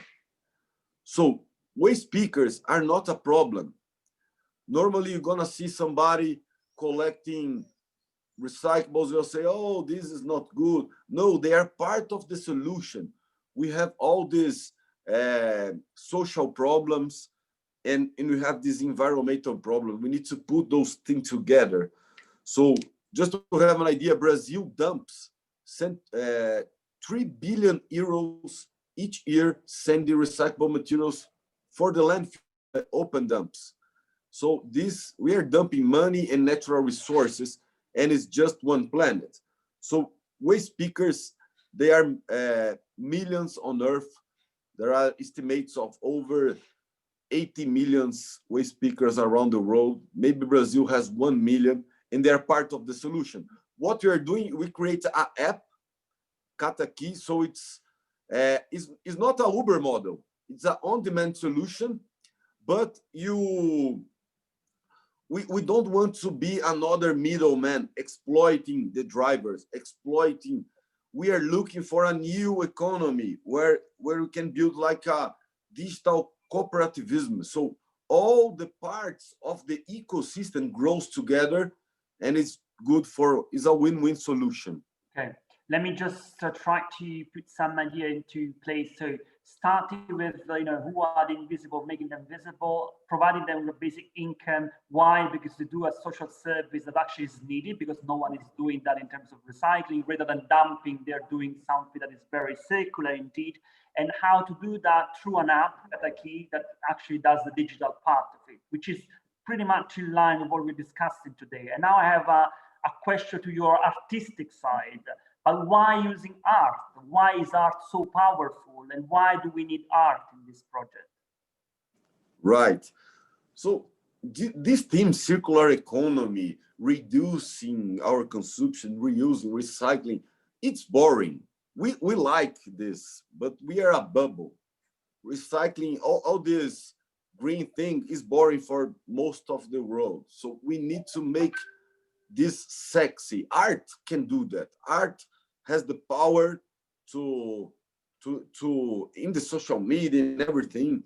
So just to have an idea, I did one, as we have this public sector in Brazil, they don't do their part, the government and everything.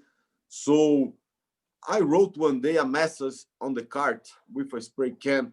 I wrote, one catador, one-way speaker does more for the environment than our environment minister. This got viral, like millions of people commenting and blah, blah, blah. So highlighting art. So in one day, we did a huge impact in terms of visibility. People start to recycle, download the app, just to have an idea of the power of the art.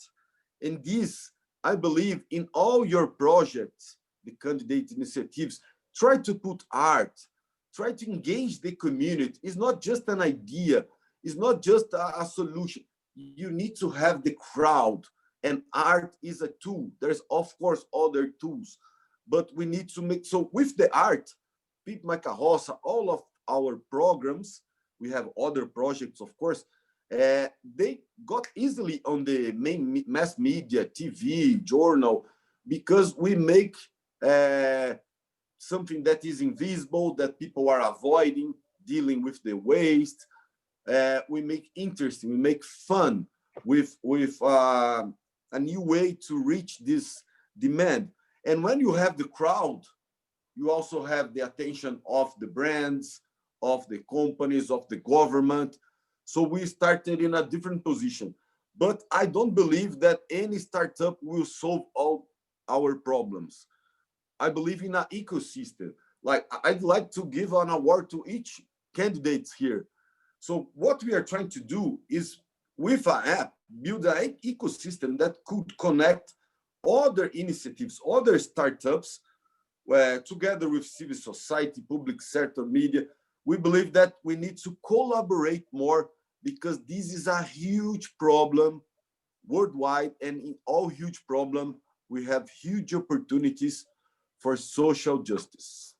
Great, I think that's a very important point, Dan. I really like how you lay down the importance of creativity and arts as a way of storytelling, which was said also before. It's not just about marketing an idea, it's really actually convincing the crowd. And the crowd nowadays is becoming more and more critical, and also a bit like annoyed and getting bored about buzzwords like circular economy and other major highlights that we tend to overuse maybe in our bubble. But I think my question to you is also, you put a lot of emphasis when you're talking about crowdfunding on the crowd. And I think what you were also being quite successful in was navigating your competitors by actually building alliances as a movement. So of course you are an activist, so you remain critical towards the government, you remain critical towards big corporation. But how did you manage to convince also people that could have been skeptical about the validity of your business model for them to donate and to, for instance, ensure a basic income during the COVID-19 pandemic to the catadores? Yes, as our Bolsonaro, the president are like neglecting, are not following the science, are not doing the thing. All these people, the way speakers that were invisible during a normal routine, for example, living in Sanpaolo, they're invisible. When we have the lockdown, the isolation, on the streets, we were only way speakers, homeless, so they got visible. And I was doing the front line, giving meals and everything. And this touched the hearts of the people. Like, these people are part of civil society. They need to have the right of the city. And they were not receiving, because to receive like the Brazilian support from the government, you need to have an app.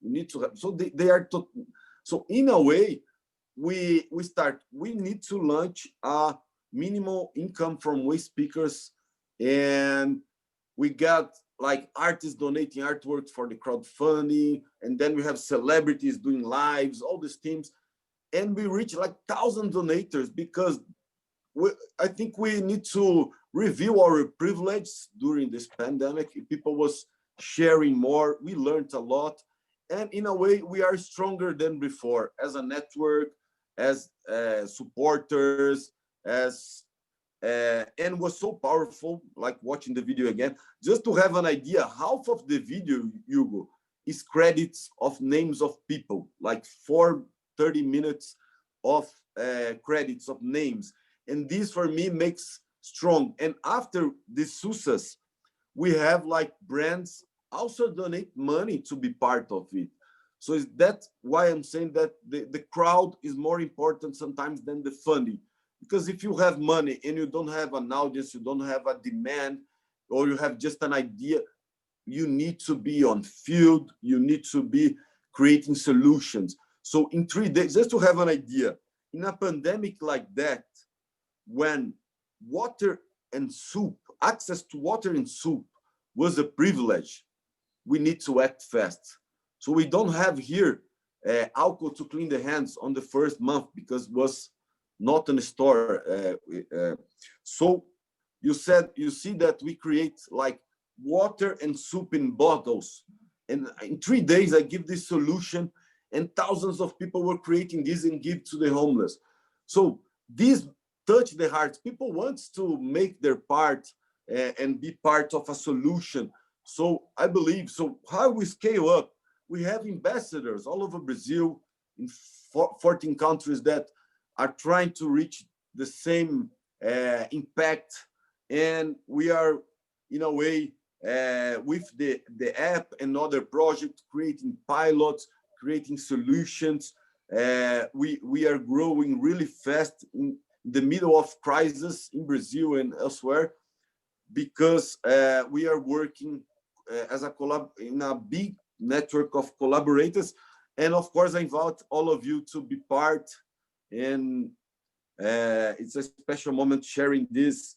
And thank you, Hugo, again for the invitation. I think I could spend hours actually talking to Mundano, because you are truly inspirational, as lots of our audiences, participants are writing. My last point before we ask two ladies to join the debate is, in a tweet, what would be your advice to our candidate startup participating in this competition? What would you give as an advice for any young talent, dreaming of becoming an entrepreneur on social and environmental justice? Okay, my tweet will be, nobody does nothing alone. I will just say, because I was doing this, painting the cards of way speakers, doing a lot of, but I was doing this alone for 5 years. I give recognition, it was on the media, but then after 5 years, I say, why am the only artist painting cards? Why am doing this alone? And then I said, no, let's do everyone. And now we have, for example, 1,200 street artists painting cards. We have like, we amplify those voices much more. We have the donators, we have all this impact. So invite more people to your solutions. Go to the field, bring more collaborations. You and your partners are amazing, amazing ideas, but you need the crowd. Great. Thank you very much indeed, Mundana. I will conclude with a quote from, not from myself, but from Einstein. They used to say, creativity is contagious, pass it on. You did it today, and we thank you really very, very much indeed for having the time early morning in Brazil, being with us, and a big round of applause virtually for you, your project, and whatever you're doing. We'll stay in touch with the CLIC approach. Thank you very much indeed. And I want to have a quick reaction on what Mundana's just presented, in particular on this link on creating a crowd and a partnership by inviting Sandra Gistulic, who is the representative of the Partnership on Culture and Creativity within the Urban Agenda for the EU. Sandra, are you with us? And can you share kind of a couple of minutes of your idea on how great this competition could be and why it's relevant for you? Actually, it was amazing to be with you today. Thank you so much. I saw so many interesting ideas. And of course, the one of Mundano was really impressive, actually. And I mean, I'm from the institutional point of view, and my eyes are from the institution, National Governmental Agency.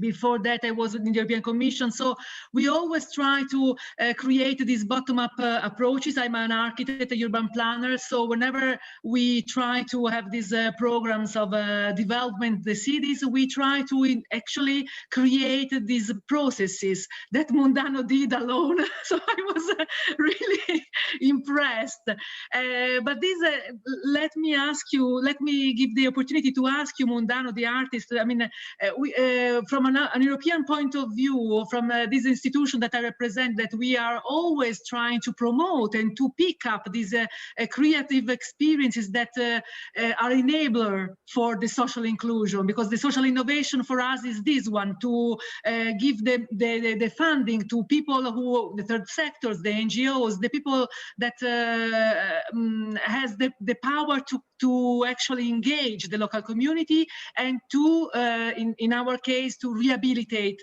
the abandoned and dismissed open spaces, but not with big investor that always have money and of course they recreate office or beautiful buildings for, and then the gentrification is there. No, just the poor moved and the newer people arrived, but actually the poor people are in another place in the city.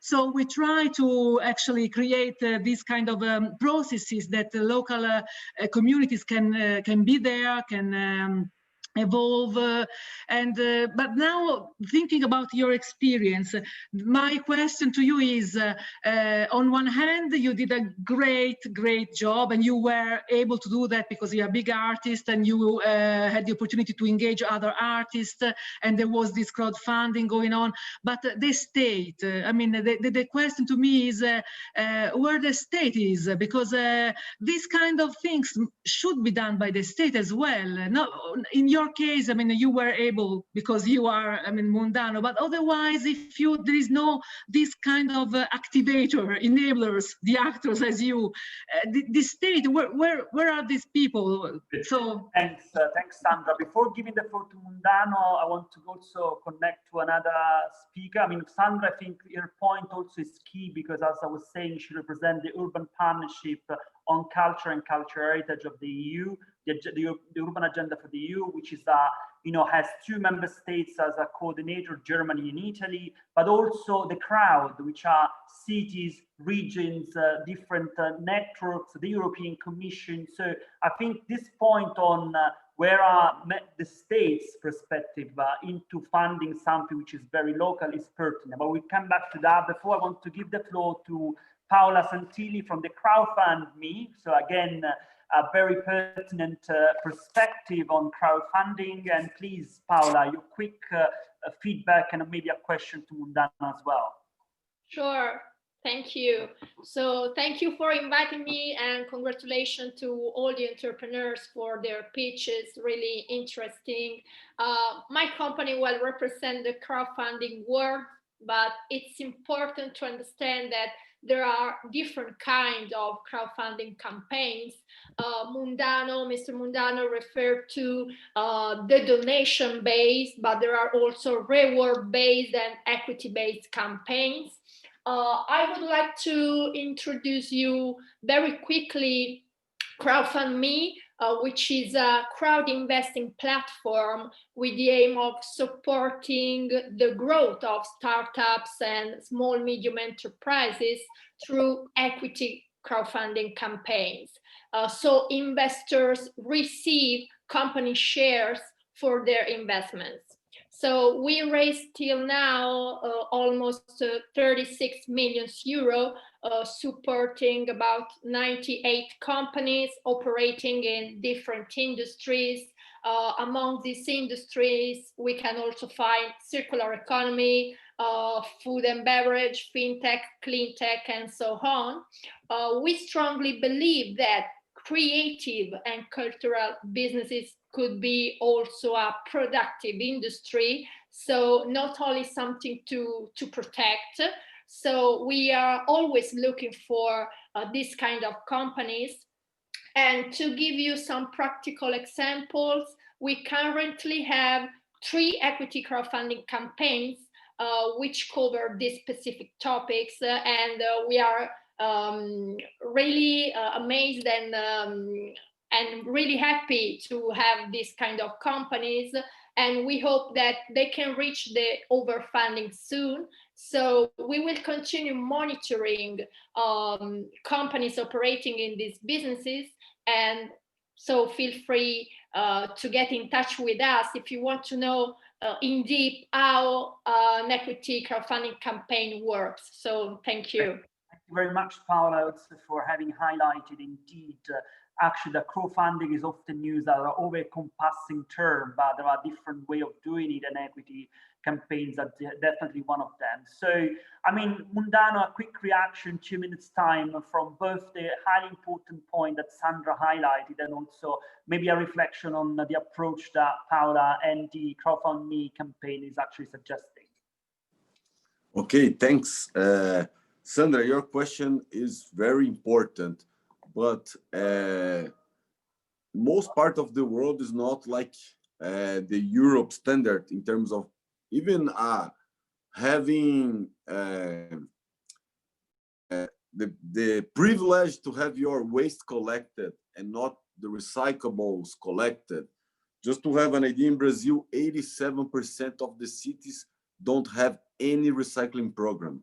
And we have all this official recycling program, right? Because we have all the informal market with the waste pickers everywhere. So the public sector, the government, they're not doing their part. We do pressure. We give manifestos to all the candidates, presidential, from the cities, like showing that because they are hiring big companies to do these things, but they are avoiding the solution that's already there. There are people collecting and doing their part. So in a way, we really are open and trying for years to make this connection with the public sector. But here in Brazil, in most part of the countries that I visit outside of Europe, it's really hard to happen these things. It's a shock of reality. I have been in some countries in Austria, in Europe, looking how it works, and it's much more interesting. It works. You have much more recycling rates and everything. The consumers are always reducing. So here the challenge is different. But your question is really great. And just commenting on what Paola said, yes, you have this equity thing, the crowdfunding is so important. So I also encourage all of the candidates to do crowdfunding, because if no matter the model, if the civil society or donates, if there are people supporting you, this validate your idea, and you can scale up much more faster than waiting investment and engine to come. People are open to new ideas. I have looked into so many interesting solutions. I want to donate for all of them. So let's try to work with the crowd that I believe that will go to scale up your solution really fast. Thank you and good luck to all of you. Thank you very much, Mundano, for this quick reaction to the point. I was just to say that as Sandra, myself, we all work in kind of public institutions. Sometimes we always have this kind of parallelism between politics and therefore different people coming in and out, and the policy, which is like the main guidelines that we give. But also, you might be surprised, there is a movement that we start in Europe called creative bureaucracy, and therefore we really want to also embrace creativity in the way we deal with artists, activism, and different stakeholders, not only in Europe, but also making actually connection with Palestine, with Africa, with India, as we see the competitors of this competition, but of course with people like you that in Brazil are showcasing how is it actually possible and not an utopia to address social and environmental justice together, even during a pandemic. So a big thank you to Mundano, to Sandra, to Paola, and I think we are nearly ready to have the awards result. A bit of suspense yet to come, so we break for a couple of minutes and we reconvene at 12:05 for the awards and the decision of the jury about who are the winners, not only of the 6 prizes of the competitions, but also about the other awards that we have. So be back at 12:05. A big thanks to all the 9 candidates, to all the startups, and of course to our panelists. Thank you very much and see you soon. Thank you.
Hello, welcome back to the competition. Welcome from the jury. So we were in the other room. So we have taken a decision about who are the winners. And I thank also the other jury members who were in the panel now with Mundano. It was great. I was just having a look to that while being in the other session. Now I would start the award ceremony. So thank you all for being still with us. We are 99, so a little bit of suspense who will win now. So I would start with introducing the special prizes. So we have one special prize from FacilityLive and from the CEMED platform, Startup Europe Mediterranean. This is a strategic partner of the CLIC competition. All the participants know to this point because they have applied, our startups have applied on the CEMED platform directly, and we thank FacilityLive for giving all this support to project. I would thank also all speakers of the previous sessions. Thank you, Ugo, so much for facilitating all this. I would start with the video of CEMED to give you insights of what is this if you still don't know.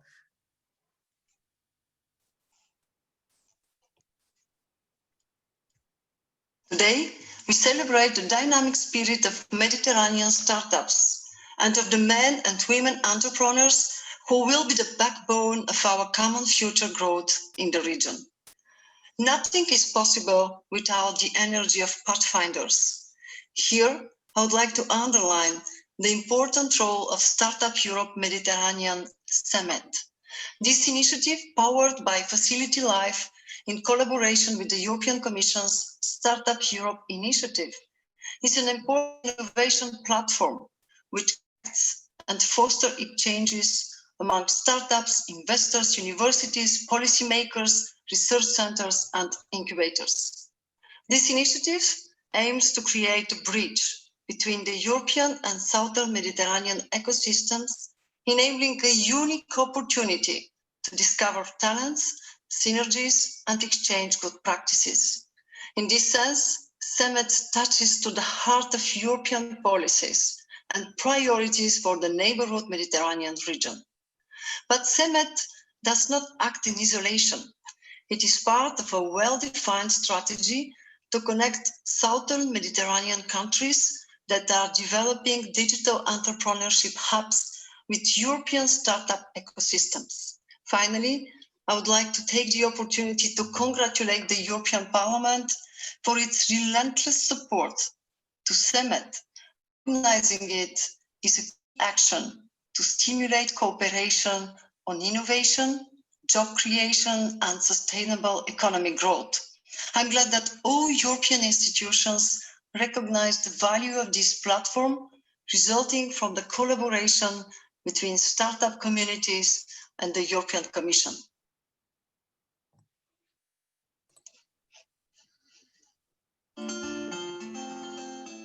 Our sea, white sea, the big green, the sea in the middle of the lands, they are definitions which tell us how the Mediterranean has been, for centuries, the great mirror of the history of many people, cradle of some of the most ancient civilizations of the planet, of the exchange among economies, of knowledge and discoveries, an extended region in which almost 500 million people are living. For the first time, it is one of the main European scale-ups, FacilityLive, in collaboration with the European Commission, to drive an initiative destined to create a great community of innovators. The platform addresses different types of stakeholders. An investor wanting to invest in a startup in North Africa, for example, with a single search, can not only find the list of startups that are fundraising and the status of the fundraising process, but also market data, investment regulations in force in that country, or possible fiscal benefits. A startup searching for funding opportunities in Europe, with a single search, can find potential private or institutional investors. Other stakeholders, like a corporate wanting to open an office in a growing country, have immediate access to documents such as regulation policies and economic data of that country, and further information which can be useful also to a policymaker meaning to write a report. The platform also addresses universities or research centres, all to incentive new synergies, the birth and the realisation of common projects, to continue turning the wheel of history, a story in which the protagonists are the people and not only the territories in which they live.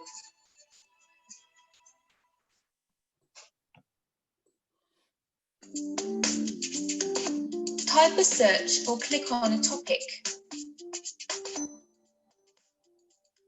Find any kind of useful information about the ecosystems. The search Startups North Africa will exactly match your query.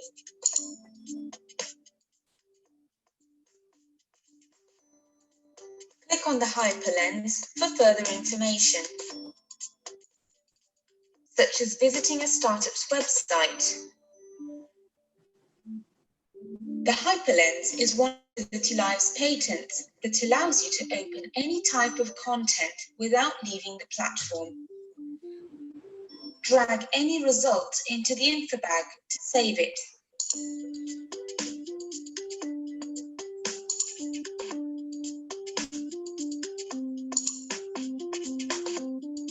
The info bag is another patent of FacilityLive. It's a smart folder in which you can save any type of information. You can refine your search by adding extra words, such as fintech, in addition to Startups North Africa. You can drag, for example, a startup into the info bag, adding it to other content previously saved. The info bag allows you to access saved items on all your devices.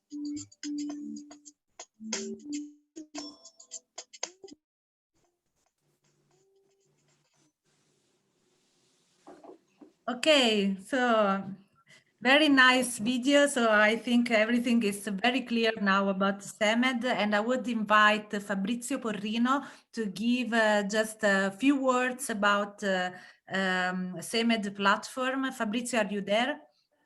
Yes, I'm here. Hello, everyone. Okay.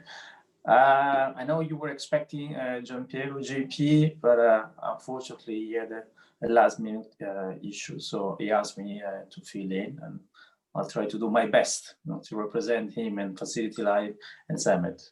It's also a very interesting day for me. It's an honor to speak after Mrs. Gabriel, with whom I did my Erasmus at the university in France. So it's a very interesting coincidence. So I'm connected from Brussels.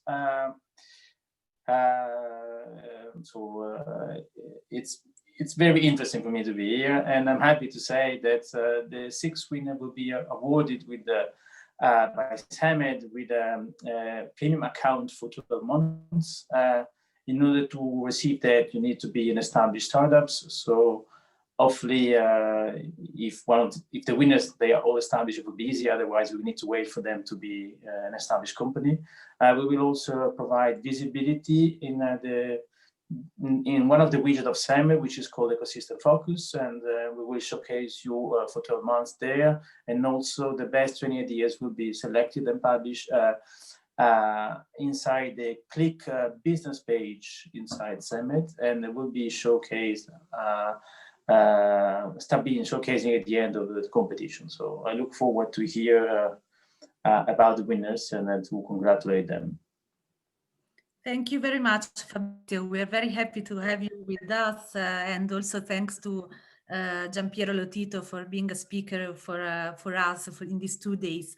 So now I would ask to my colleagues to put the winners of the special prizes. I will be proud of inviting the special prizes winners. Of course, they don't know, so it is a surprise.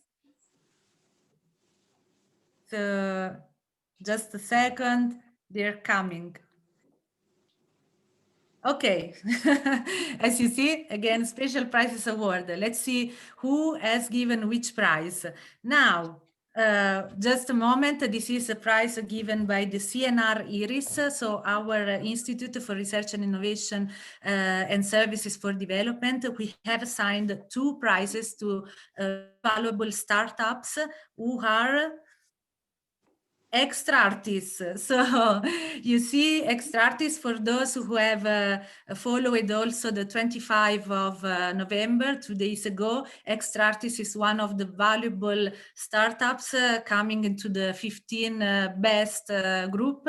And I'm very happy to give this prize from the CNR on behalf of the CNR. And the second one is Taste of Terraces.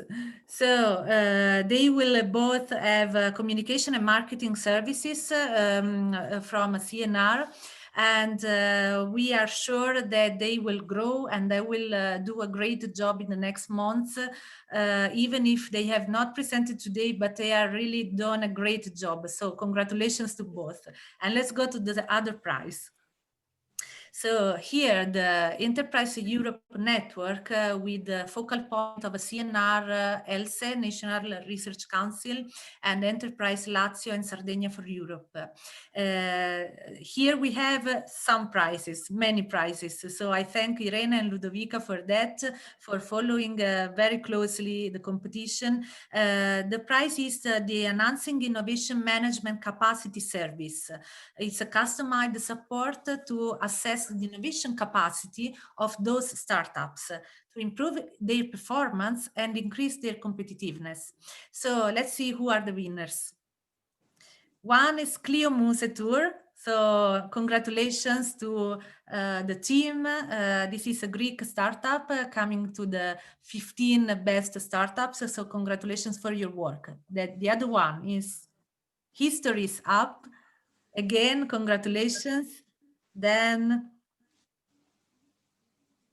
Marte. So we have one of the presenters of today. You have also received this special prize.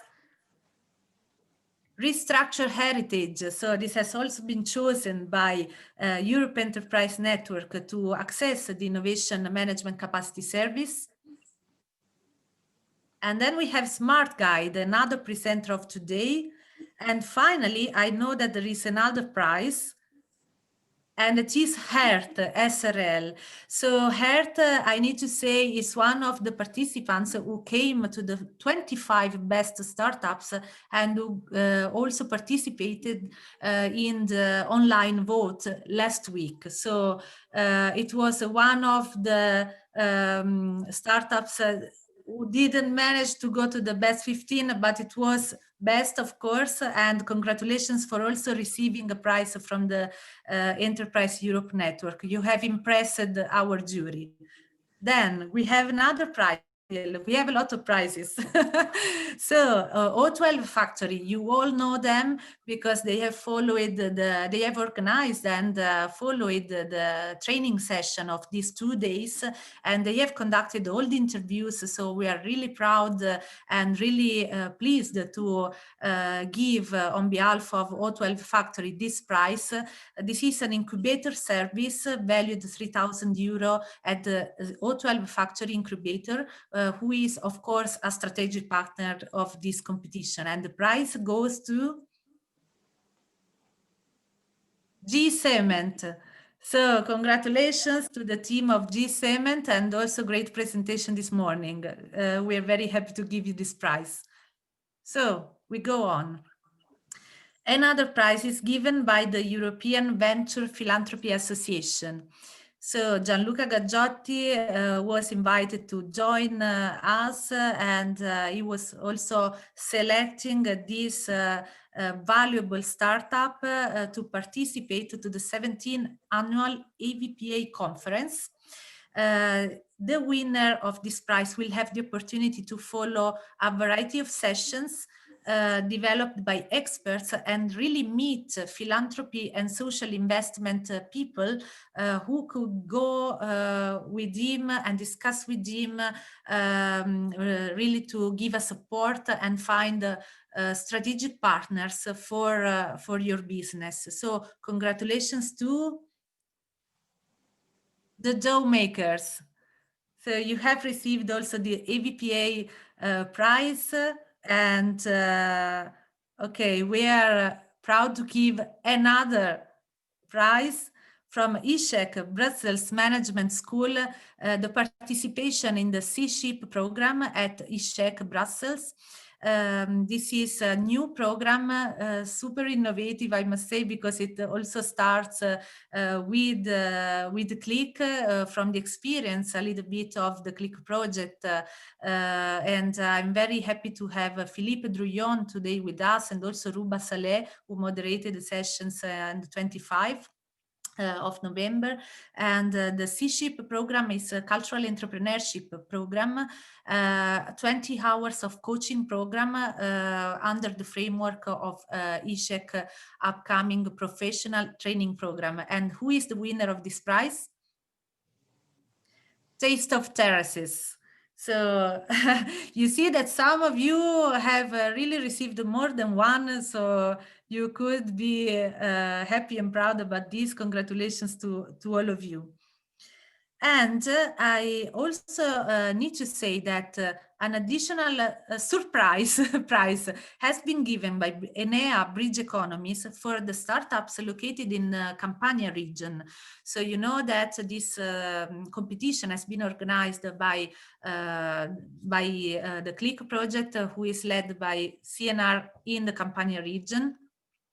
And Enea was really impressed by some of the startups building the innovation ecosystem in our region. So we're really happy to give also this prize, and we will follow up with you all, trying to reinforce this ecosystem of really great innovators. So the winner of this prize are Arte Medica Tourism Hub Lab, congratulations. Then we have Extra Artists, again, congratulations to you. Green Mule, it's another very interesting startup in the stage, so we will see what you will be able to do in the next months. Then Herte SRL, again, a startup located in Campania region, and Taste of Terraces. So I think that this competition has really given also a good start to our innovators in Campania. So we are really happy about this. And now, perhaps we can put again a music, because we are going to the final stage with the winners of the mentoring program. Okay, music. Just a little bit of suspense. Still, we have 5 minutes. I will take 5 minutes more. So we have the speakers of this very last minutes. I am happy to invite Gennaro Tesone of Digital Magics. Gennaro is an investor, business angel, and partner of the incubator certified and listed on the stock exchange, sorry, at AIM Digital Magics. So Gennaro is one of the speakers. Please open your microphone, and then let me invite also the other ones all together. Filippo Ammirati. Filippo is an engineer researcher at Enea, and he was giving this surprise prizes, scientific and project manager of Enea Europe Enterprise Network. So good morning, Filippo.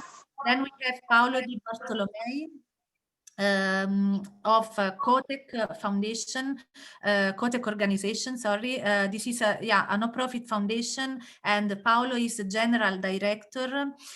He's also head of digital institution affairs in Telecom Italia, and he has been in the board of directors of several national and European associations. So thank you, Paolo, for participating in our jury and for giving your insights. I'm asking you to open your microphone and join this session to give the prize.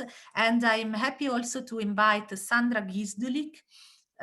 sorry for my pronunciation, responsible for the Urban Agenda Partnership for Culture and Cultural Heritage. So you have heard Sandra before in the previous session.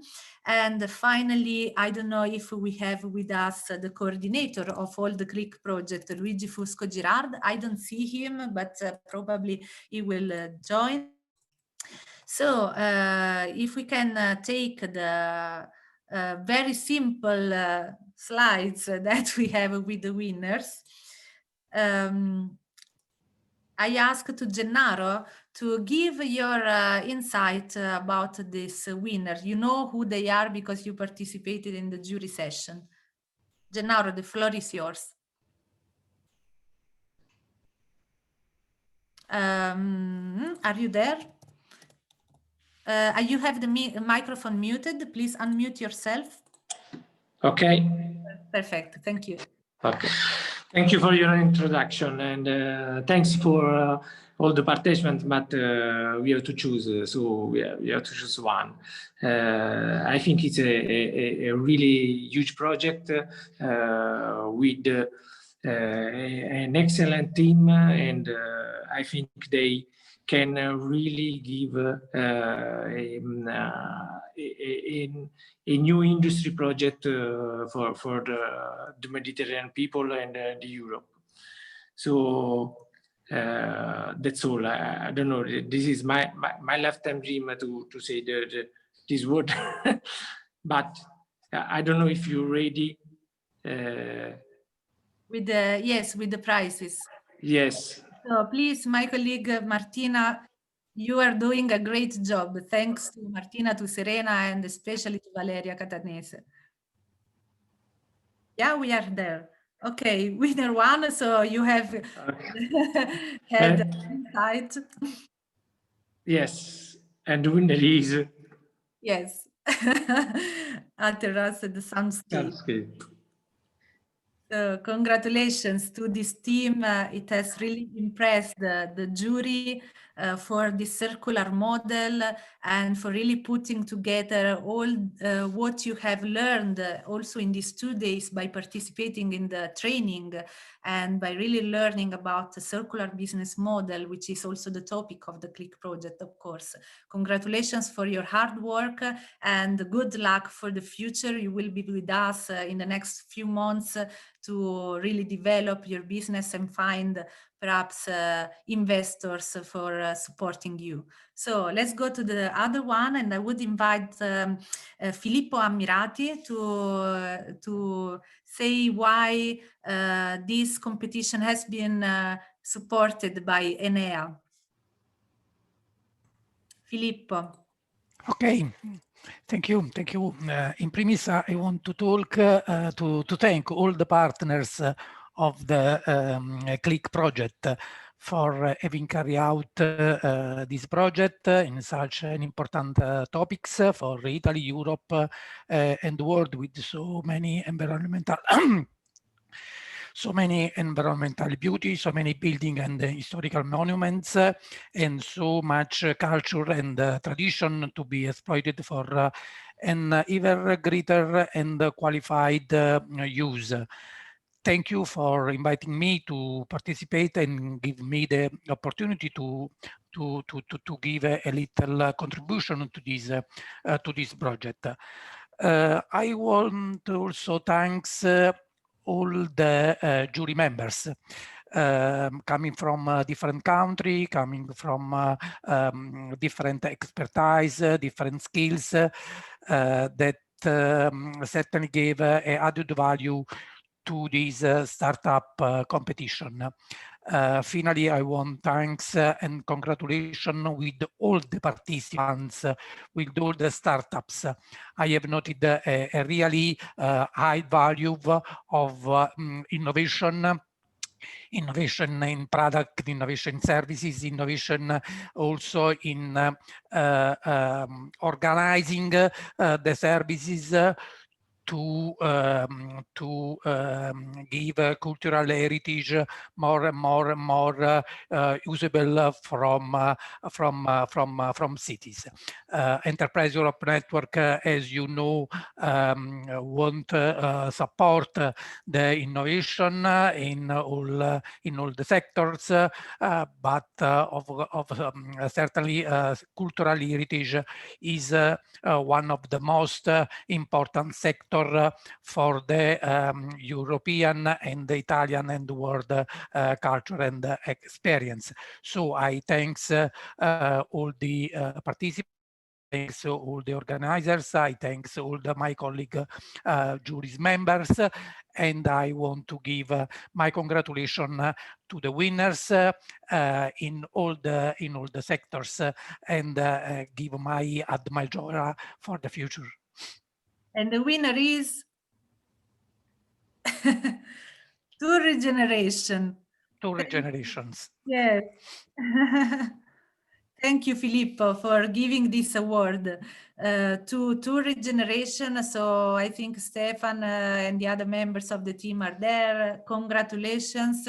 It was not easy in these 2 days. All 12 factories supported you. And yeah, we are proud of you. We'll follow up in the next few months. And yeah, we will see what comes out of this prize. Let's do your best as you have done in the last days. Okay, now we are going we're coming into another session, because these first two prizes were located in the circular tourism part. Now we're going to prizes in the session of circular city and region. And I am pleased to invite Paolo Di Bartolomei, Director of COTEC Foundation, to explain us why the CLIC Startup Competition has been important for COTEC, and what did you got from these 2 days? Thank you, Antonia, and let me thank for this opportunity, and to congrats really with the CLIC organization that made really a great job. Our foundation, COTEC Foundation, is one of the first association created in Italy to spread an innovation culture in our country, and is the only one that has the honorary presidency of the head of the state.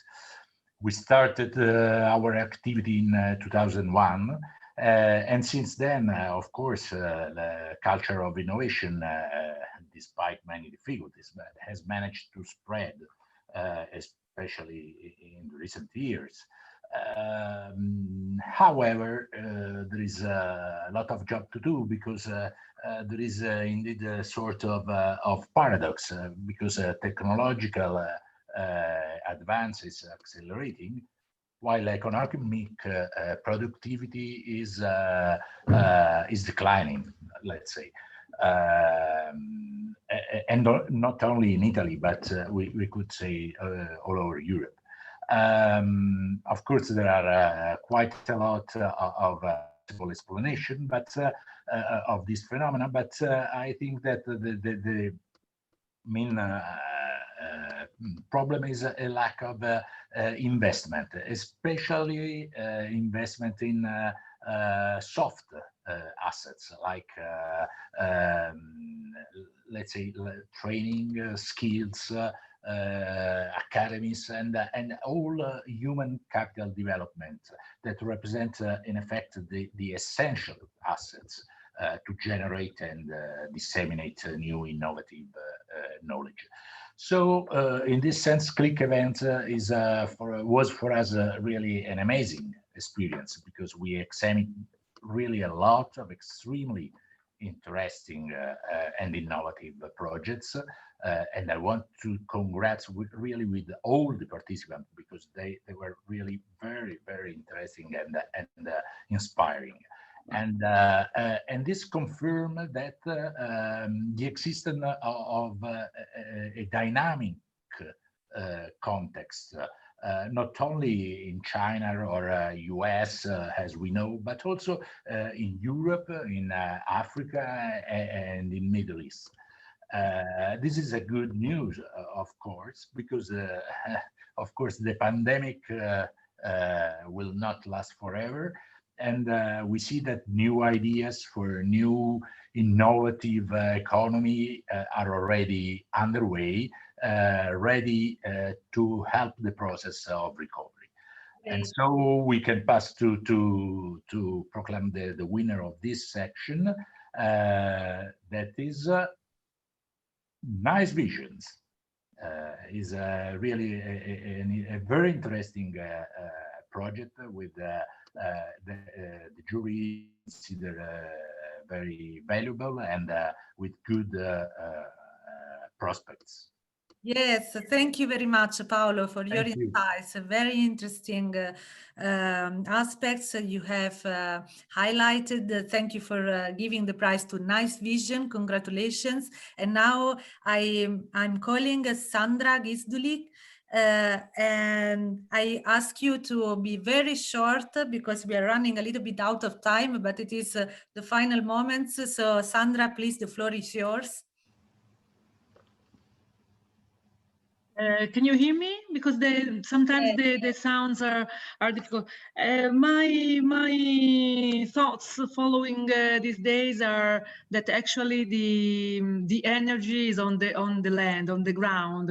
We say that we always try to promote these bottom-up processes, and in cities, in my case, and actually there are a lot of energies and I can say that the ground is the territory is really I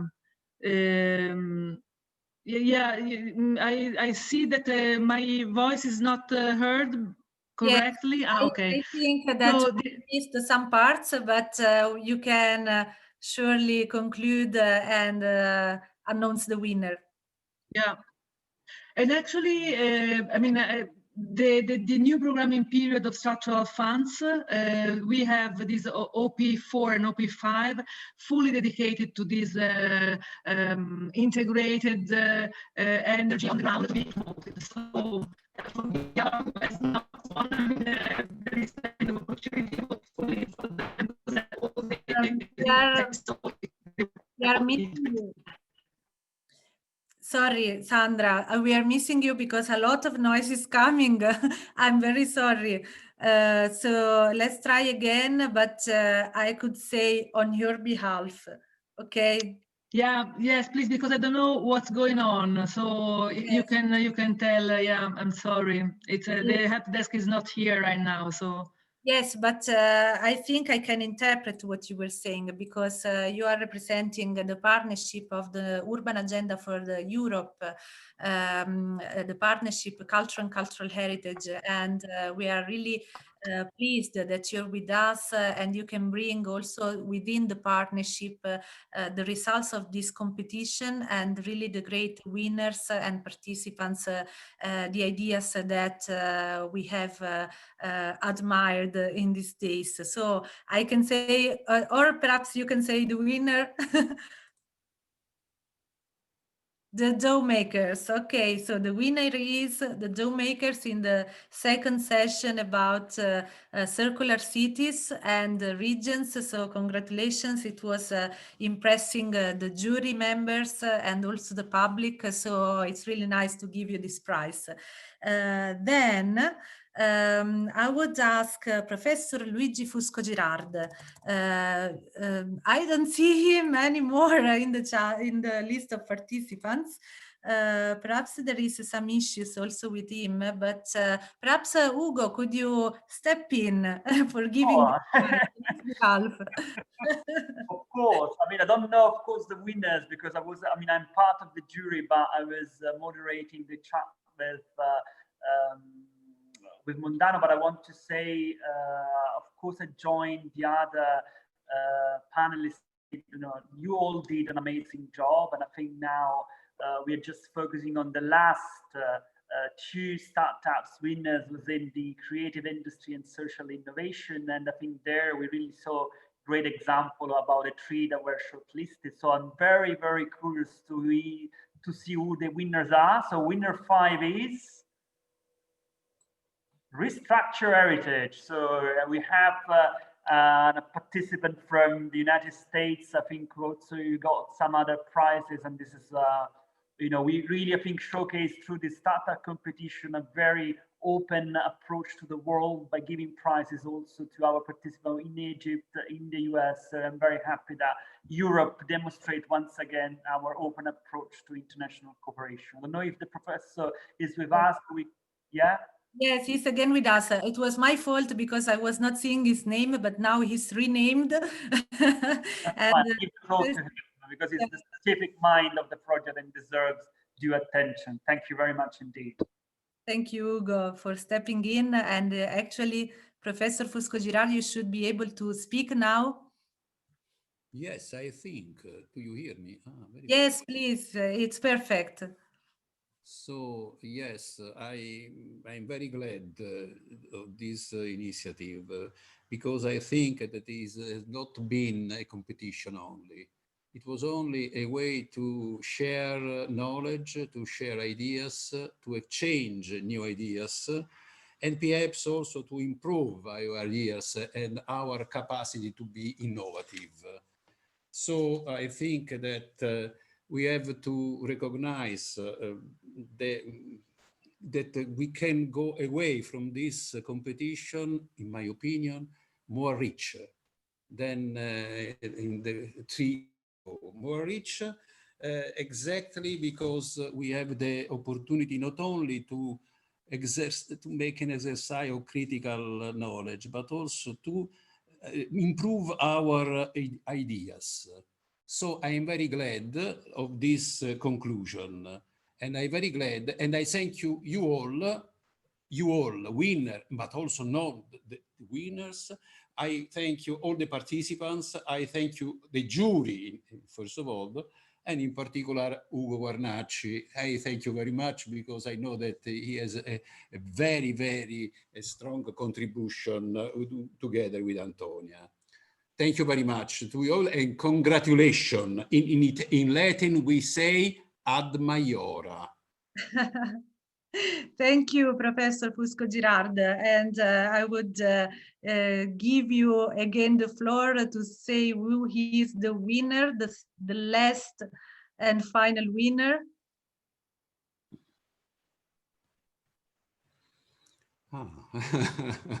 Very well, Yamar. Okay, very well. Congratulations. Congratulations again, and thank you, you all. Thank you. Thanks to all. Yamar has won the 6th prize of this competition in the category of creative industries and social innovation. Really an example of how intangible and tangible heritage can bring development in terms of economic development, but also social inclusiveness and enrich the vision of growth, of sustainable growth. So thanks to Yamar and thanks to all the winners. And I'm really pleased to close this day. And perhaps we will hear again our motto, music motto. Congratulations and see you next time.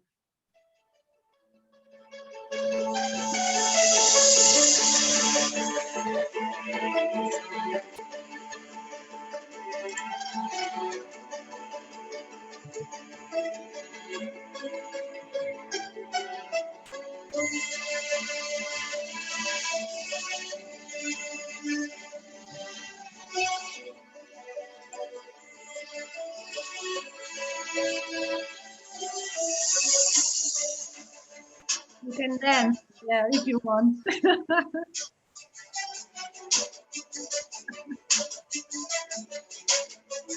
Many thanks to all the speakers, participants, strategic partners, everyone. Thank you all.